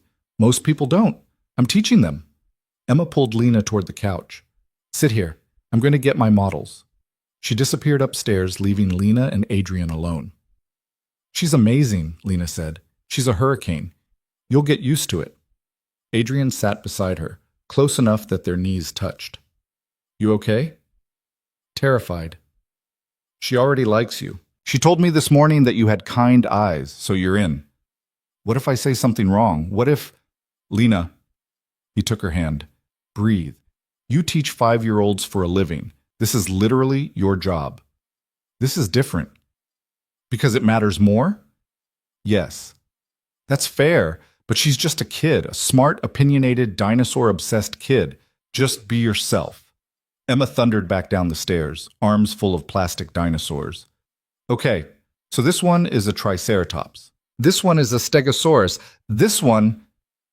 For the next 45 minutes, Lena received the most comprehensive dinosaur education of her life. Emma was thorough, passionate, and utterly convinced that Lena needed to understand the difference between the Jurassic and Cretaceous periods. Adrian watched from the kitchen, occasionally calling out corrections that Emma immediately disputed. Lena found herself relaxing, falling into the familiar rhythm of talking to children, asking questions, expressing genuine interest, letting Emma lead the conversation. Dinner's ready, Adrian finally announced. Emma, help Lena set the table. They ate spaghetti, Emma's choice, and talked about everything except the fact that this was a test. Emma told elaborate stories about her classmates, about the hermit crab in her classroom, that she'd named Professor Snappy, about how she wanted to be a paleontologist, but also maybe an astronaut. You could do both, Lena suggested. Study dinosaur fossils on other planets. Emma's eyes went wide. Can you do that? I don't see why not. Science is always discovering new things. Did you hear that, Dad? I can be a space paleontologist. I heard. Adrian grinned at Lena. You just made my life infinitely more complicated. After dinner, Emma insisted on showing Lena her room, an explosion of books and toys and glow-in-the-dark stars on the ceiling. There were photos on the dresser. Lena spotted one of a beautiful woman holding a baby. That's my mom, Emma said matter-of-factly. She died when I was little. I don't remember her, but Dad says she loved dinosaurs too. I'm sorry, Lena said softly. It's okay. I'm not sad about it anymore. Dad says she's watching over us, but I think that's just something grown-ups say to make kids feel better. Emma picked up a stuffed T-Rex. Do you like my dad? The question caught Lena completely off guard. Yes, I do. Good. He smiles more now. Since he met you. He didn't smile much before. He didn't? Not really. Aunt Anna says you're good for him. Are you going to be his girlfriend? I don't know, maybe. You should. Then you could come over more and I could teach you about all the dinosaurs. Emma! Adrian appeared in the doorway. Bedtime. Say goodnight to Lena. But we were talking. Bed. Now you have school tomorrow. Emma huffed, but hugged Lena anyway. Will you come back? If you want me to. I want you to. You're nice. And you actually listen instead of just pretending like most grown-ups. That's because you're interesting, Emma beamed. I know. After Emma was tucked in, Adrian and Lena sat on the couch, both exhausted. She interrogated you, Adrian said. I'm sorry. I liked it. She's honest. Most kids are. Did you mean it? What you told her? About coming back? Yes, if that's okay. More than okay. He pulled her close and Lena let herself lean against him, feeling the solid warmth of his body. Thank you for tonight, for trying. I know this is a lot. It's worth it. Is it? Ask me again in a month. He laughed, pressed a kiss to her hair. They sat in comfortable silence until Lena finally said, I should go. It's late. Stay. Her heart stopped. Adrian, not like that. I just mean, stay. Talk to me. I like having you here. So she stayed, and they talked until midnight, wrapped in each other on the couch. And when Adrian finally walked her to the door, when he kissed her goodnight with a tenderness that made her ache, Lena realized something terrifying. She was falling in love with him. Hard, fast, exactly like he'd predicted, and there was no going back now. The week passed in a blur of text messages and stolen moments. Adrian picked her up after work on Thursday, brought Emma along, and they got ice cream at the park. Friday, he called her at 11 at night just to hear her voice. Saturday morning, he showed up at her apartment with coffee and bagels, and they spent 2 hours talking about nothing important while Emma drew dinosaurs at Lena's kitchen table. It felt domestic, natural, like they'd been doing this for years instead of barely 2 weeks. And then Sunday came, and with it, the dinner with her parents. Lena changed clothes 6 times. Adrian arrived at 6:30, wearing a suit that probably cost more than her monthly rent, holding a bottle of wine that looked expensive. You didn't have to dress up, Lena said, eyeing the suit nervously. Your mom made reservations at Laurent's. Trust me, I had to dress up. He kissed her cheek. You look beautiful, by the way. I look terrified. That too, but mostly beautiful. The drive to the restaurant was quiet. Lena's hands were shaking. Adrian reached over and took one, threading his fingers through hers. It's going to be fine, he said. You don't know my parents. I know you. That's enough. Laurent's was the kind of restaurant where the prices weren't listed on the menu, and the waiters looked down their noses at anyone who ordered wrong. Lena's parents were already seated when they arrived. Her father in a crisp suit, her mother in pearls, both of them the picture of upper-middle-class respectability. Lena? Her mother stood, air-kissed both her cheeks. You're late. We're 5 minutes early, Mom. Exactly. Early is on time is late. Her mother turned to Adrian, and Lena watched her do a quick assessment. Expensive suit, good posture, confident handshake. Passing the first test. You must be Adrian. I'm Catherine. This is my husband, Robert. Pleasure to meet you both. Adrian's voice was smooth, professional. The businessman, not the father who played dinosaurs on the living room floor. They sat, ordered drinks, made small talk about traffic and the weather and the restaurant's new chef. Lena felt like she was watching a performance, waiting for the moment it would all fall apart. So Adrian, her father said once their appetizers arrived, Lena tells us you're in real estate. What sort of properties? Commercial, mostly. Office buildings, retail spaces, some residential developments. Profitable field. It can be. And you're doing well? Her father's tone was casual, but Lena knew that tone. He was fishing. We're holding steady. Steady? Her mother dabbed her mouth with her napkin. How modest. Robert, didn't you read that article about coal properties last month, the expansion into the eastern markets? Adrian's jaw tightened almost imperceptibly. That's my company, yes. I knew I recognized the name. Her mother smiled, but it didn't reach her eyes. You're that Adrian Cole, the billionaire. How interesting. Lena wanted to crawl under the table and disappear. I prefer not to discuss business at dinner, Adrian said smoothly. Mrs. Carter. Lena mentioned you used to teach literature. What was your specialty?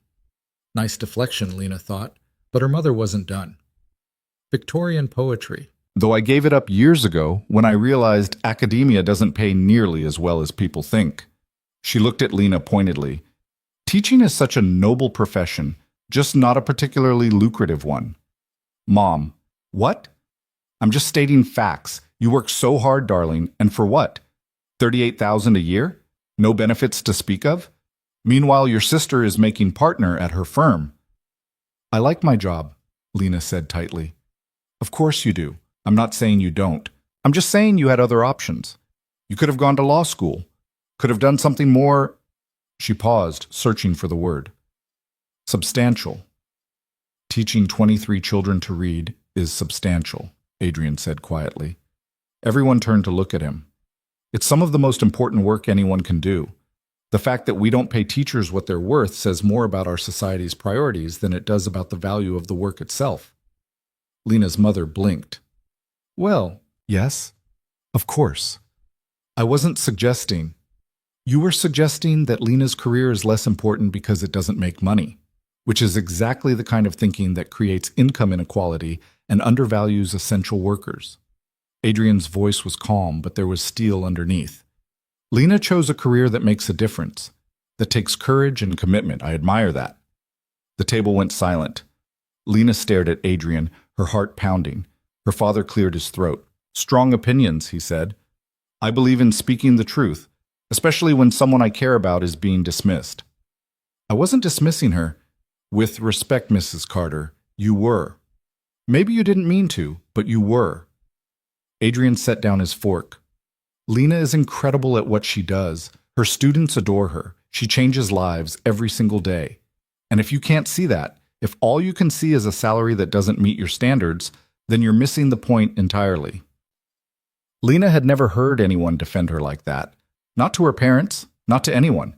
She felt tears prick her eyes and blinked them back furiously. Her mother's face had gone pale. I think you're overstepping. Maybe. But someone needed to say it. Adrian turned to Lena's father. Mr. Carter, I understand you're protective of your daughter, that you want the best for her. I respect that. But the best for her isn't someone who's going to dismiss her choices or make her feel like she's not enough. She is enough. She's more than enough. And I'm going to spend every day making sure she knows that. Robert Carter studied Adrian for a long moment. Then, surprisingly, he smiled. You've got backbone. I'll give you that. I've got conviction. There's a difference. Is there? Backbone is standing up for yourself. Conviction is standing up for people you love, even when it's uncomfortable. And you love my daughter? Her father's tone was challenging. Adrian didn't hesitate.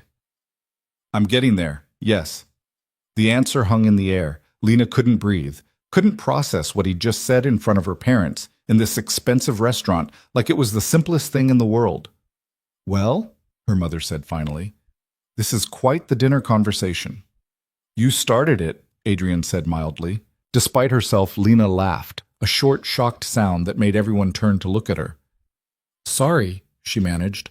This is not how I thought this evening would go. How did you think it would go? Her father asked.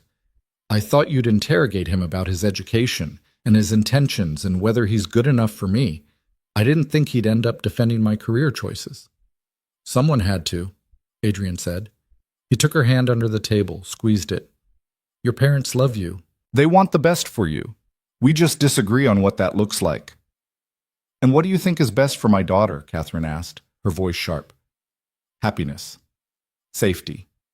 Someone who sees her value and never makes her doubt it. Someone who shows up, someone who stays. Adrian met her mother's gaze steadily. I can be that person, if she'll let me. The rest of dinner was stilted but civil.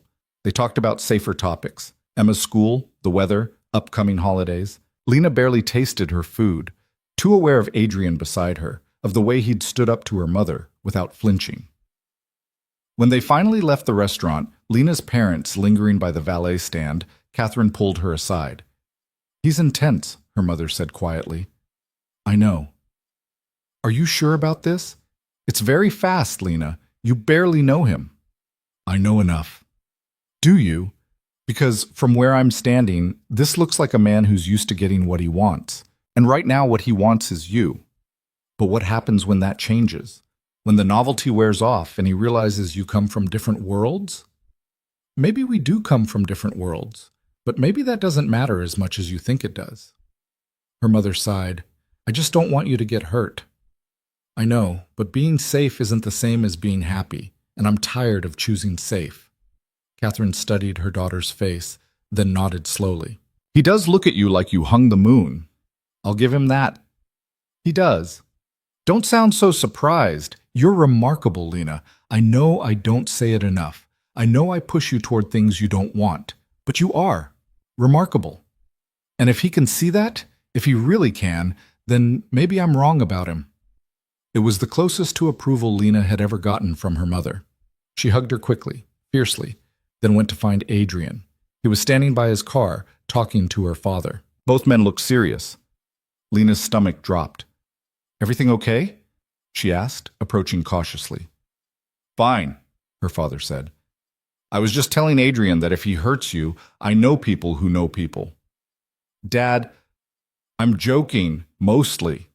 Robert turned to Adrian. "Take care of her." "I plan to." They shook hands, and then Lena's parents were leaving, and she and Adrian were alone in the parking lot. "That was," Lena started, "terrible? Awkward? A complete disaster?" "I was going to say intense. Your mother hates me. She doesn't hate you, she's just protective, in her own controlling, judgmental way." Adrian leaned against his car. "I probably shouldn't have gone off on her like that." "Probably not, but—" Lena stepped closer. "Thank you for defending me, for saying those things. No one's ever done that before." "Then you've been around the wrong people." "Maybe." She reached up, touched his face. "Did you mean it? What you said in there?" "Which part?" "The part about loving me." Adrian covered her hand with his. "I said I was getting there, and I am. Fast. Probably too fast. But I don't know how to slow down when it comes to you." "I don't want you to slow down." "No?" "No, because I'm getting there too, and it terrifies me. But—" She took a breath. "I think I'd rather be terrified with you than safe without you."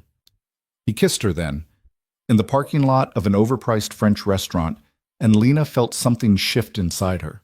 A door opening, a wall coming down, all the careful protection she'd built around her heart cracking wide open. When they pulled apart, both breathing hard, Adrian rested his forehead against hers. "Come home with me," he said. "Adrian, not for that. Just come home. Stay. Let me hold you. Let me prove that this is real." Lena should say no, should maintain boundaries, take things slow, protect herself. But she was done being careful. "Okay," she whispered. "Okay." They drove to his brownstone in silence, hands clasped between them. Emma was asleep at Anna's, a planned sleepover that suddenly felt like fate. Inside, Adrian poured them both wine, and they sat on the couch, wrapped in each other. "I'm sorry about my mother," Lena said after a while. "Don't be. She loves you. She's just bad at showing it. She thinks I'm wasting my potential." "You're not. You're using your potential exactly how you're supposed to, making the world better, one kid at a time." "You really believe that?" "I do. I've built an empire, Lena. I've made more money than I know what to do with. And you know what? It's empty. It doesn't mean anything. But what you do, teaching those kids, that matters. That lasts." He pulled her closer. "I'd trade everything I've built to have the kind of impact you have. You're just saying that." "I'm not.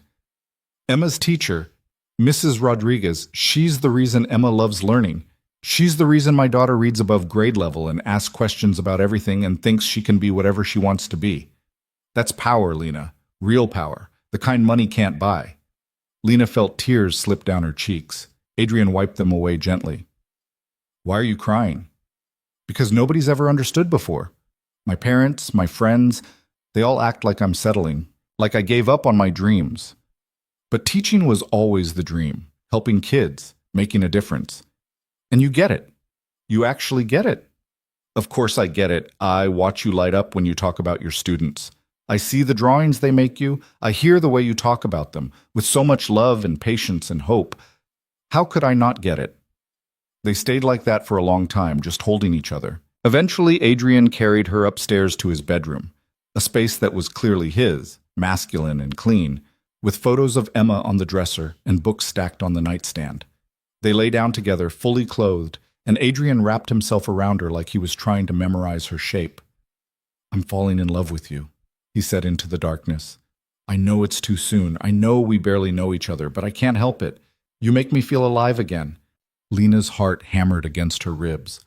"I'm falling too, so fast it scares me." "Be scared, but don't run." "I won't. Not this time." They fell asleep like that, tangled together, and Lena had never felt safer in her life. She woke to sunlight streaming through unfamiliar windows and the smell of coffee brewing. For a moment she was disoriented. Then memory flooded back.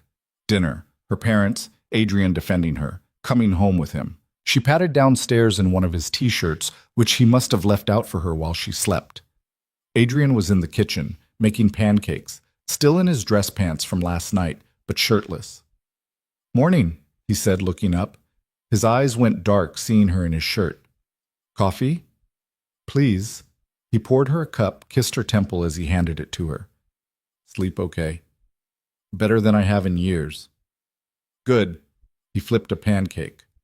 "Emma's going to be home at 10. We have about 2 hours of peace and quiet."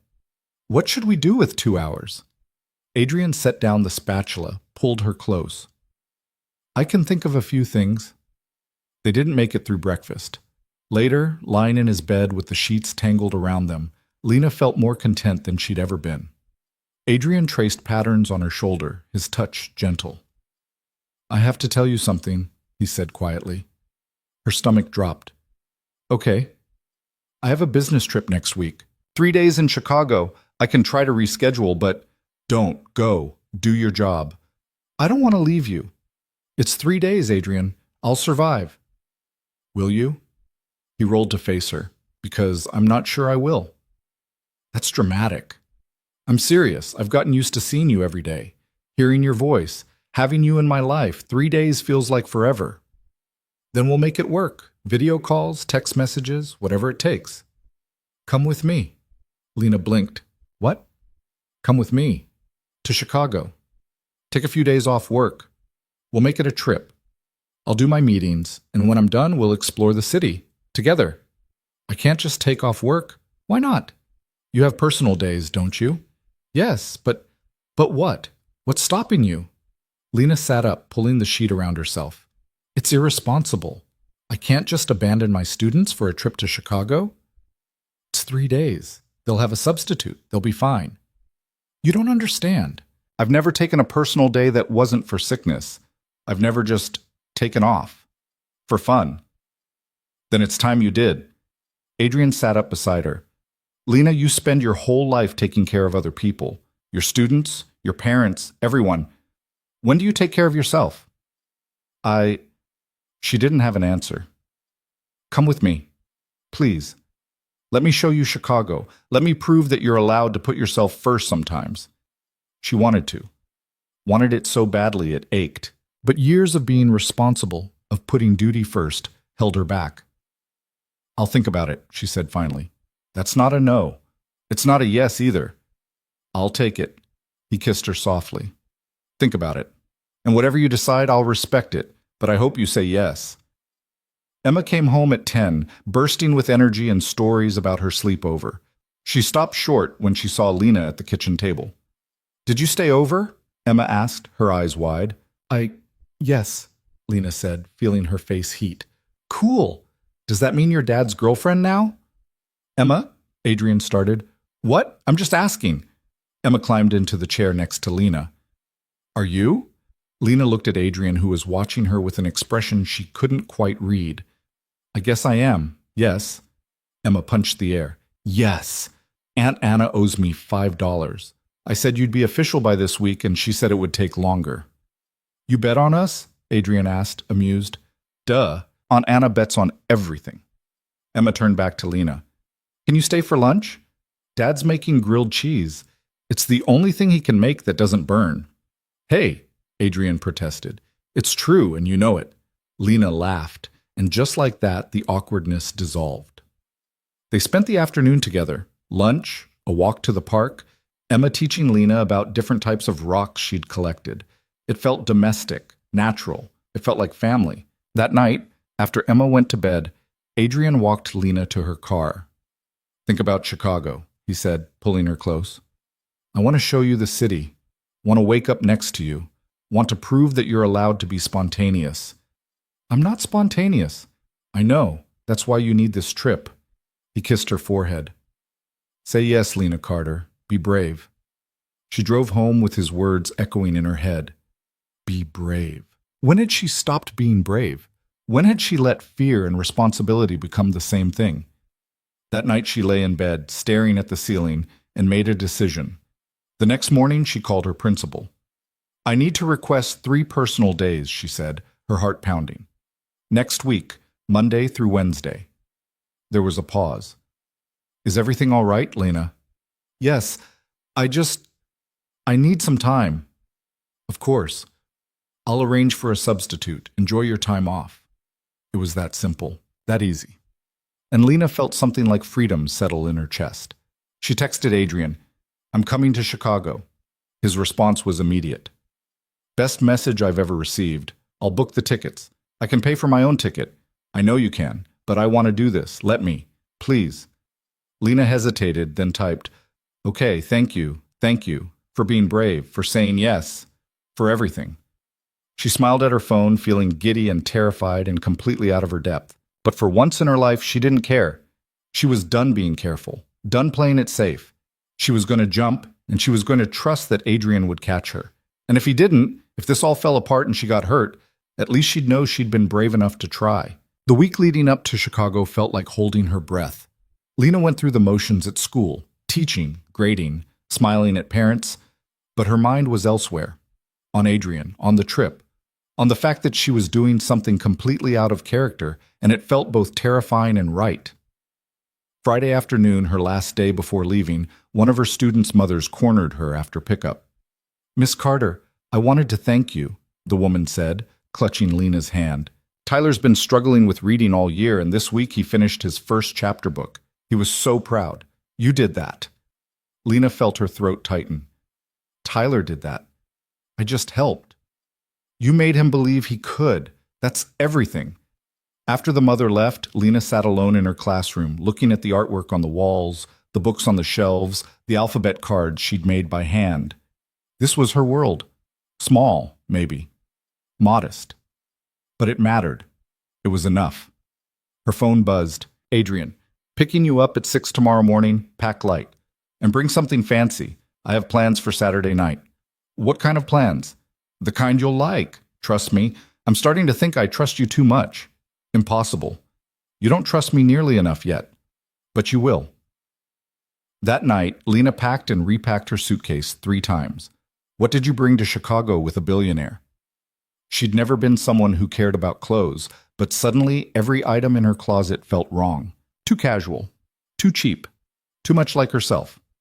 Jennifer came over at 9, took one look at the disaster that was Lena's bedroom, and started pulling things out of the suitcase. You're overthinking this, Jennifer said, holding up a sundress. He likes you, not your wardrobe. Easy for you to say. You're not dating someone who probably has assistants who dress better than I do. Stop. You're spiraling. Jennifer sat on the bed. What's really going on here? Lena sank down beside her. What if I don't fit? What if we get to Chicago and I realize I'm completely out of my depth? What if... Her voice cracked. What if he realizes I'm not worth all this? Lena. Jennifer grabbed her shoulders. Listen to me. That man defended you to your mother. He introduced you to his daughter. He's flying you to Chicago. Those aren't the actions of someone who's going to wake up and decide you're not worth it. But what if? No more what ifs. You're going. You're going to have an amazing time, and you're going to stop sabotaging yourself. Jennifer squeezed her hands. You deserve this. You deserve him. Start believing it. Adrian arrived at exactly 6 the next morning, looking unfairly awake and put together. Lena was still half asleep, clutching her travel mug of coffee like a lifeline. Morning, he said, taking her suitcase. Ready? Define ready. He laughed, kissed her forehead. You'll be fine, come on. The flight was first class. Of course it was first class. And Lena spent the first 20 minutes trying not to look like she'd never flown first class before. Adrian watched her with barely concealed amusement. You can relax, he said. It's just a plane. With seats that recline into beds and flight attendants who know your name. They know everyone's name. That's their job. No one's ever known my name on a plane. Usually I'm in 32B between a screaming baby and someone who takes off their shoes. Adrian took her hand. Get used to this, because I plan on taking you places. Lots of places. Adrian, I mean it. Paris, Tokyo, anywhere you want to go. All those places you told me you've always wanted to see but couldn't afford, we're going. I can't let you pay for everything. Why not? I have the money. You have the time off. We have each other. What's stopping us? Pride? Common sense? The fact that we've known each other less than a month? All terrible reasons. He lifted her hand, kissed her knuckles. Let me do this for you. Let me show you the world. Please. And there it was again, that impossible offer, delivered like it was simple, like rewriting her entire life was just a matter of saying yes. Okay, she whispered. Okay. Chicago was cold and beautiful and overwhelming. Adrian's meetings took up Monday and Tuesday morning, leaving Lena to explore the city alone. She walked Michigan Avenue, visited the Art Institute, ate deep dish pizza that was too much food but somehow exactly right. Tuesday evening, Adrian took her to dinner at a restaurant on the 95th floor with views that made her dizzy. They talked about everything: Emma's upcoming school play, Lena's students, the property deal Adrian was negotiating that was giving him headaches. Do you ever get tired of it? Lena asked. The business? The constant deals and negotiations? Every day, Adrian admitted. But I don't know how to stop. It's what I'm good at. It's what I built my life around. You could sell it, the company, step back. And do what? I don't know. Spend time with Emma, travel, figure out who you are when you're not working. Adrian was quiet for a long moment. I wouldn't know how to do that. Neither would I. But maybe we could figure it out together. He reached across the table, took her hand. Is that what you want? A future with me? Lena's heart raced. I think so. Maybe. I don't know. It's fast, Adrian. It's all so fast. I know. But when you know, right? Do you? No? Yeah. His voice was steady, certain. I do. Wednesday morning, Adrian's last meeting was canceled. They spent the day at Navy Pier walking along the lakefront like tourists. Adrian bought her a Chicago sweatshirt from a vendor, and she wore it even though it was too big and made her look ridiculous. You look cute, Adrian said, pulling her close. I look like I'm drowning in fabric. Cute. I said what I said. They got lunch at a hole-in-the-wall Mexican place, and Adrian told her stories about Sarah, real stories, not the sanitized versions people usually told about the dead. How she used to steal the covers in her sleep. How she couldn't cook to save her life. How she'd laugh at her own jokes before she finished telling them. Thank you, Lena said quietly. For what? For trusting me enough to remember her honestly, not just the perfect version. She wasn't perfect. Neither am I. Neither are you. That's what makes this real. That afternoon, back at the hotel, Adrian pulled Lena onto the balcony overlooking the city. I have something to tell you, he said, and his voice was nervous in a way she'd never heard before. Her stomach dropped. Okay. I've been thinking about what you said, about stepping back from work, about figuring out who I am outside of the company. He took both her hands. I'm going to do it. Not all at once. I can't just walk away. But I'm going to start delegating, start building a team I can trust, start being present instead of just busy. Adrian, you don't have to... I do. For Emma, for myself, for... He paused. For us. Because I want a future with you, Lena. A real one. And I can't have that if I'm married to my work. Lena felt tears prick her eyes. That's a big decision. It's the right decision. You made me see that. You made me remember that there's more to life than building empires. What if you regret it? What if you step back and realize you miss it? Then I'll adjust. But I won't regret choosing you. I won't regret choosing life over work. He pulled her closer. I'm all in, Lena. Completely. Terrifyingly. All in. I'm scared, she whispered. Me too. But let's be scared together. They flew home Thursday morning, and Lena felt different, lighter, like she'd left some heavy thing behind in Chicago and picked up something better in its place. Emma was waiting at Adrian's house with Anna, practically vibrating with excitement. Did you bring me something? Emma demanded the second they walked in. Emma, manners, Anna chided. What? I'm just asking. Adrian laughed, pulled a small package from his bag. I might have found something dinosaur-related. Emma tore into it, revealing a model velociraptor skeleton. This is so cool. Thanks, Dad. Thanks, Lena. I didn't...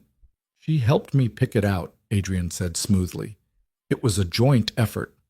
Emma hugged them both, then ran off to examine her new prize. Anna raised her eyebrows at Lena. So, Chicago, how was it? Good, Lena said, feeling her face heat. Really good. I bet, Anna grinned. My brother's been insufferable all week, texting me updates like I care about his business meetings. He's got it bad. Anna, Adrian warned. What? I'm just stating facts. She grabbed her purse. I'm going to leave you lovebirds alone. Emma, say goodbye to Aunt Anna. After Anna left, the three of them settled into an easy evening. Dinner, homework help for Emma, a movie that Emma fell asleep during halfway through. Adrian carried her up to bed, and when he came back down, he found Lena standing in his living room, looking at the photos on the mantel. You can add one, Adrian said quietly. Of us, if you want. Lena turned to face him. Is that what this is? Are we really doing this? I think we are. Unless you're having second thoughts. I'm having about 1,000 thoughts, but second thoughts aren't among them. Adrian crossed the room, pulled her into his arms. Good, because I meant what I said in Chicago. I'm all in, and I need to know if you are too.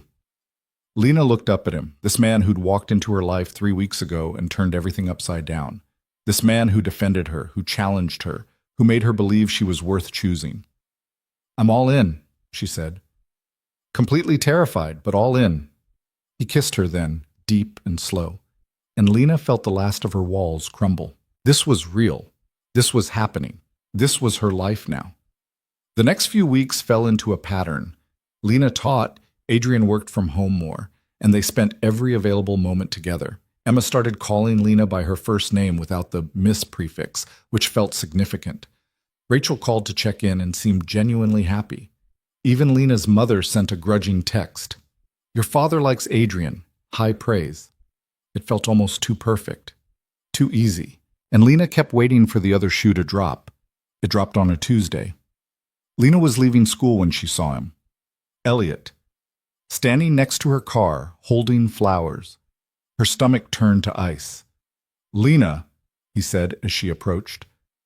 I've been hoping to catch you. What are you doing here? Her voice was cold. I wanted to apologize. For standing you up. For that text. I was an idiot. Yeah, you were. Is that all? No, He ran his hand through his hair. I made a mistake. I looked at your profile and made assumptions. But then I ran into Rachel last week and she told me about you.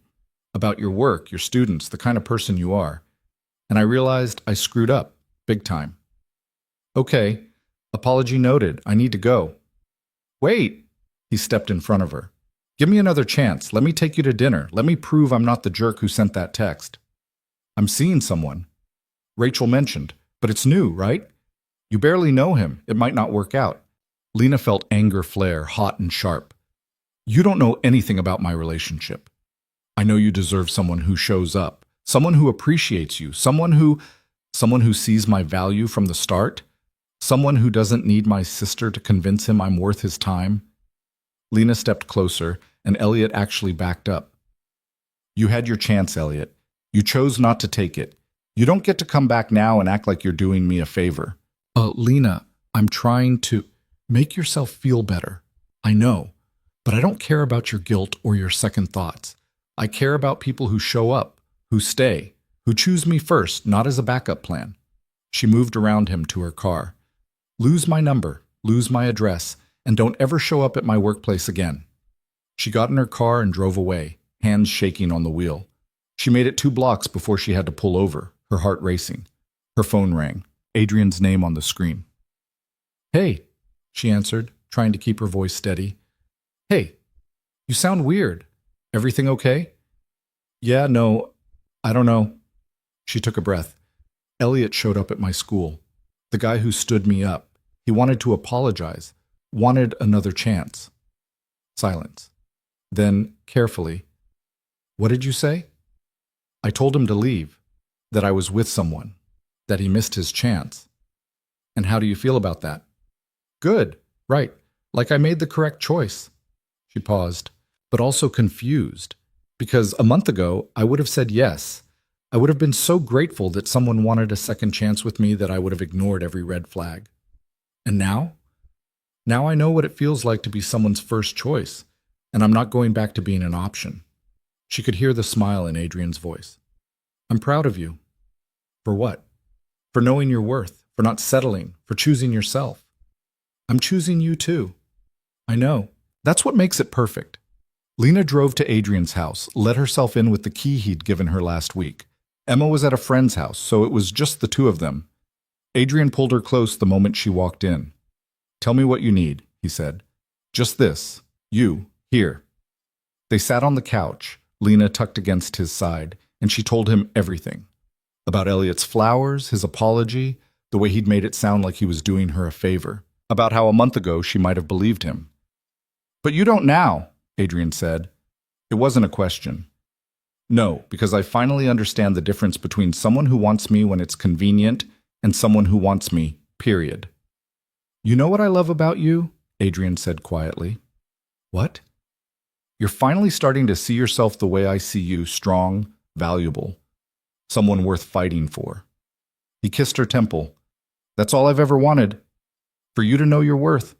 I'm getting there. Slowly. That's all I ask. Slow is fine, as long as you're moving forward. They stayed like that until Emma came home, full of energy and stories. The three of them made dinner together, actual cooking, not just ordering takeout, and Emma set the table without being asked. It felt domestic, normal, like family. After Emma went to bed, Adrian pulled Lena back onto the couch. I've been thinking, he said. That sounds dangerous. Probably. But hear me out. He took her hands. Move in with me. Lena's brain short-circuited. What? Move in. You're here most nights anyway. Emma loves you. He stopped himself. I love having you here. It feels right. Like this is how it's supposed to be. Adrian, we've only been together a month, 5 weeks, but who's counting? He smiled, but his eyes were serious. I know it's fast. I know all the reasons it's crazy, but I also know that I want to wake up next to you every morning. I want Emma to have you in her life consistently. I want to build something real with you, and I can't do that when you're living across town in a studio apartment that's too small and too expensive. I can't just... Why not? What's stopping you? Fear, logic, the fact that people don't do this, not this fast. Some people do. The people who know what they want. The people who are tired of wasting time. He cupped her face. I'm not asking you to marry me. Not yet. I'm just asking you to take the next step, to be brave, to trust that this is real. Lena's heart hammered. What if it doesn't work? What if we move in together and realize we drive each other crazy? Then we'll figure it out together. That's what relationships are, figuring things out as you go. I need time to think about this. Take all the time you need. But know that I'm serious. This isn't a whim. This is me asking you to build a life with me. Lena went home that night and stared at her apartment. It was small and cramped and filled with things that didn't matter, but it was hers. Safe, controlled, a place where she couldn't get hurt because she was the only one in it. But she was so tired of safe. She called Jennifer at midnight. He asked me to move in, Lena blurted out when Jennifer answered. And I'm terrified. Of course you are. It's a big step. Jennifer yawned. Do you want to? Yes, maybe. I don't know. Lena, do you trust him? Yes? Do you love him? She stopped. Did she? Could she? After only 5 weeks? Yes, I think I do. Then what's the problem? I've never done this before. Never lived with someone. Never let someone in this completely. I know, and that's scary. But staying in your tiny apartment where you're safe and alone, is that really better? Or is it just easier? The question hit like a punch. Easier. That's what her whole life had been. Easier choices. Safer choices. Choices that protected her heart, but left her alone. I want to say yes, Lena whispered. Then say yes. What if I'm making a mistake? What if you're not? Lena sat with that question for 2 days. Went to work, taught her students, graded papers, and every night she went to Adrian's house, and every night it felt more like home than her apartment ever had. Thursday evening, Emma was doing homework at the kitchen table when she looked up at Lena. Are you going to live here? Emma asked bluntly. Lena nearly dropped the dish she was washing. What? Dad said he asked you to move in. Are you going to? I I don't know yet. Why not? It's complicated, Emma. No, it's not. Either you want to live here or you don't. Emma went back to her math worksheet. I want you to. You make Dad happy, and you help with homework better than he does. Adrian appeared in the doorway, looking apologetic. Emma, we talked about this. What? I'm just being honest. You always say honesty is important. Yes, but there's also such a thing as timing. I'll do it, Lena interrupted. Both Emma and Adrian stared at her. I'll move in, if the offer's still open. Adrian crossed the room in 3 strides, pulled her into his arms. It's open. It's always open. I'm scared, she whispered. I know. We'll be scared together. Emma cheered from the kitchen table. Does this mean we're a family now? Lena looked at Adrian, who was looking at her with so much hope and love it made her chest ache. Yeah, Lena said, feeling tears prick her eyes. I think it does. Moving in was chaos. Lena's lease ended in 2 weeks, so they spent every evening packing her tiny apartment into boxes. Adrian hired movers, which Lena protested until he pointed out that carrying furniture down 3 flights of stairs was stupid when they could pay someone else to do it. Emma helped, mostly by creating more chaos, but her enthusiasm was infectious. She insisted on helping Lena pack her books, organizing them by color in a system that made no sense but that Emma swore was scientifically proven. Rachel drove down to help, took one look at Adrian's brownstone, and pulled Lena aside.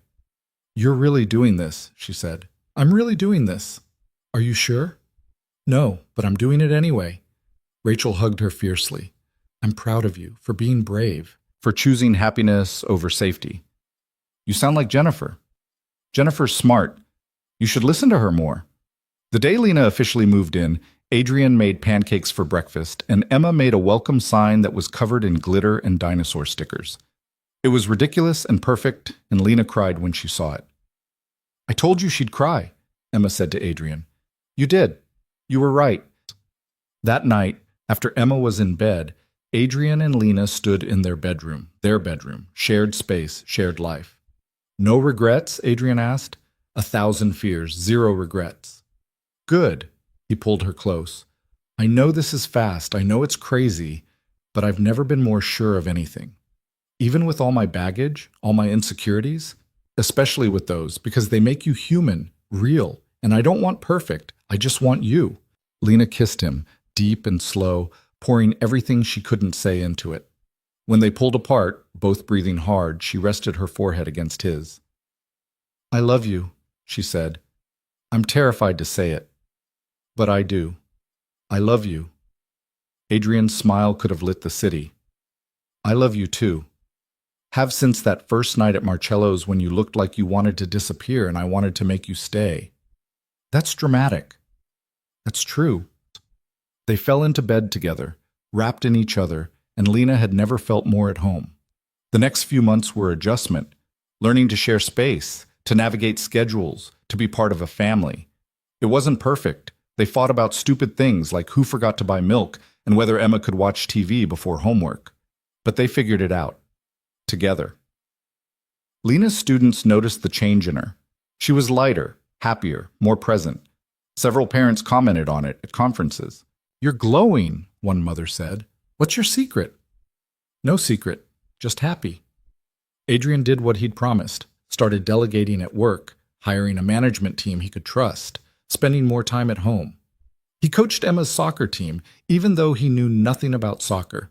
He showed up at Lena's school events, sitting in tiny kindergarten chairs to watch her students perform. And slowly, Lena started to believe this was real. This was her life. She was allowed to have this. 6 months after she moved in, Adrian took her back to Marcello's, the same restaurant where they'd met, where her whole life had changed. Why are we here? Lena asked as they were seated at the same table, table 17. Because this is where it started, where I saw you sitting alone and decided to take a chance. Adrian took her hand across the table. And I wanted to come back, to close the circle. That's sentimental.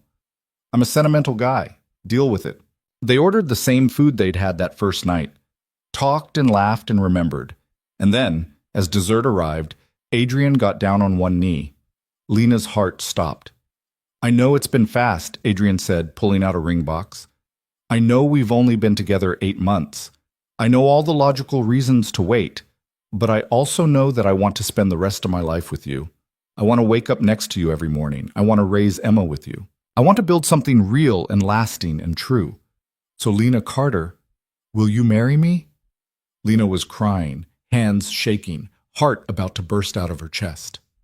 Yes, yes, absolutely yes. He slid the ring on her finger, simple, elegant, exactly her style, and kissed her while the entire restaurant applauded. It was dramatic and public and everything Lena normally hated. But with Adrian, it was perfect. They got married 3 months later in a small ceremony with close friends and family. Emma was the flower girl and took her job very seriously. Lena's mother cried, which she claimed was because of allergies, but everyone knew better. Her father pulled Adrian aside before the ceremony and said simply, "Take care of my girl." "Always," Adrian promised. Standing at the altar, looking at Adrian in his suit and Emma in her flower girl dress, and all the people who'd come to celebrate them, Lena thought about that night at Marcello's. About sitting alone, humiliated, ready to give up. About how one person, one moment could change everything. "I love you," she whispered, as the officiant pronounced them married. "I love you too," Adrian said. "Always." They kissed, and Emma cheered, and Lena felt something settle in her chest. Not perfection, not a fairy tale ending, just real love with a real person who saw her value and chose her first. And that, she thought, as Adrian spun her around while their guests applauded, was more than enough. It was everything.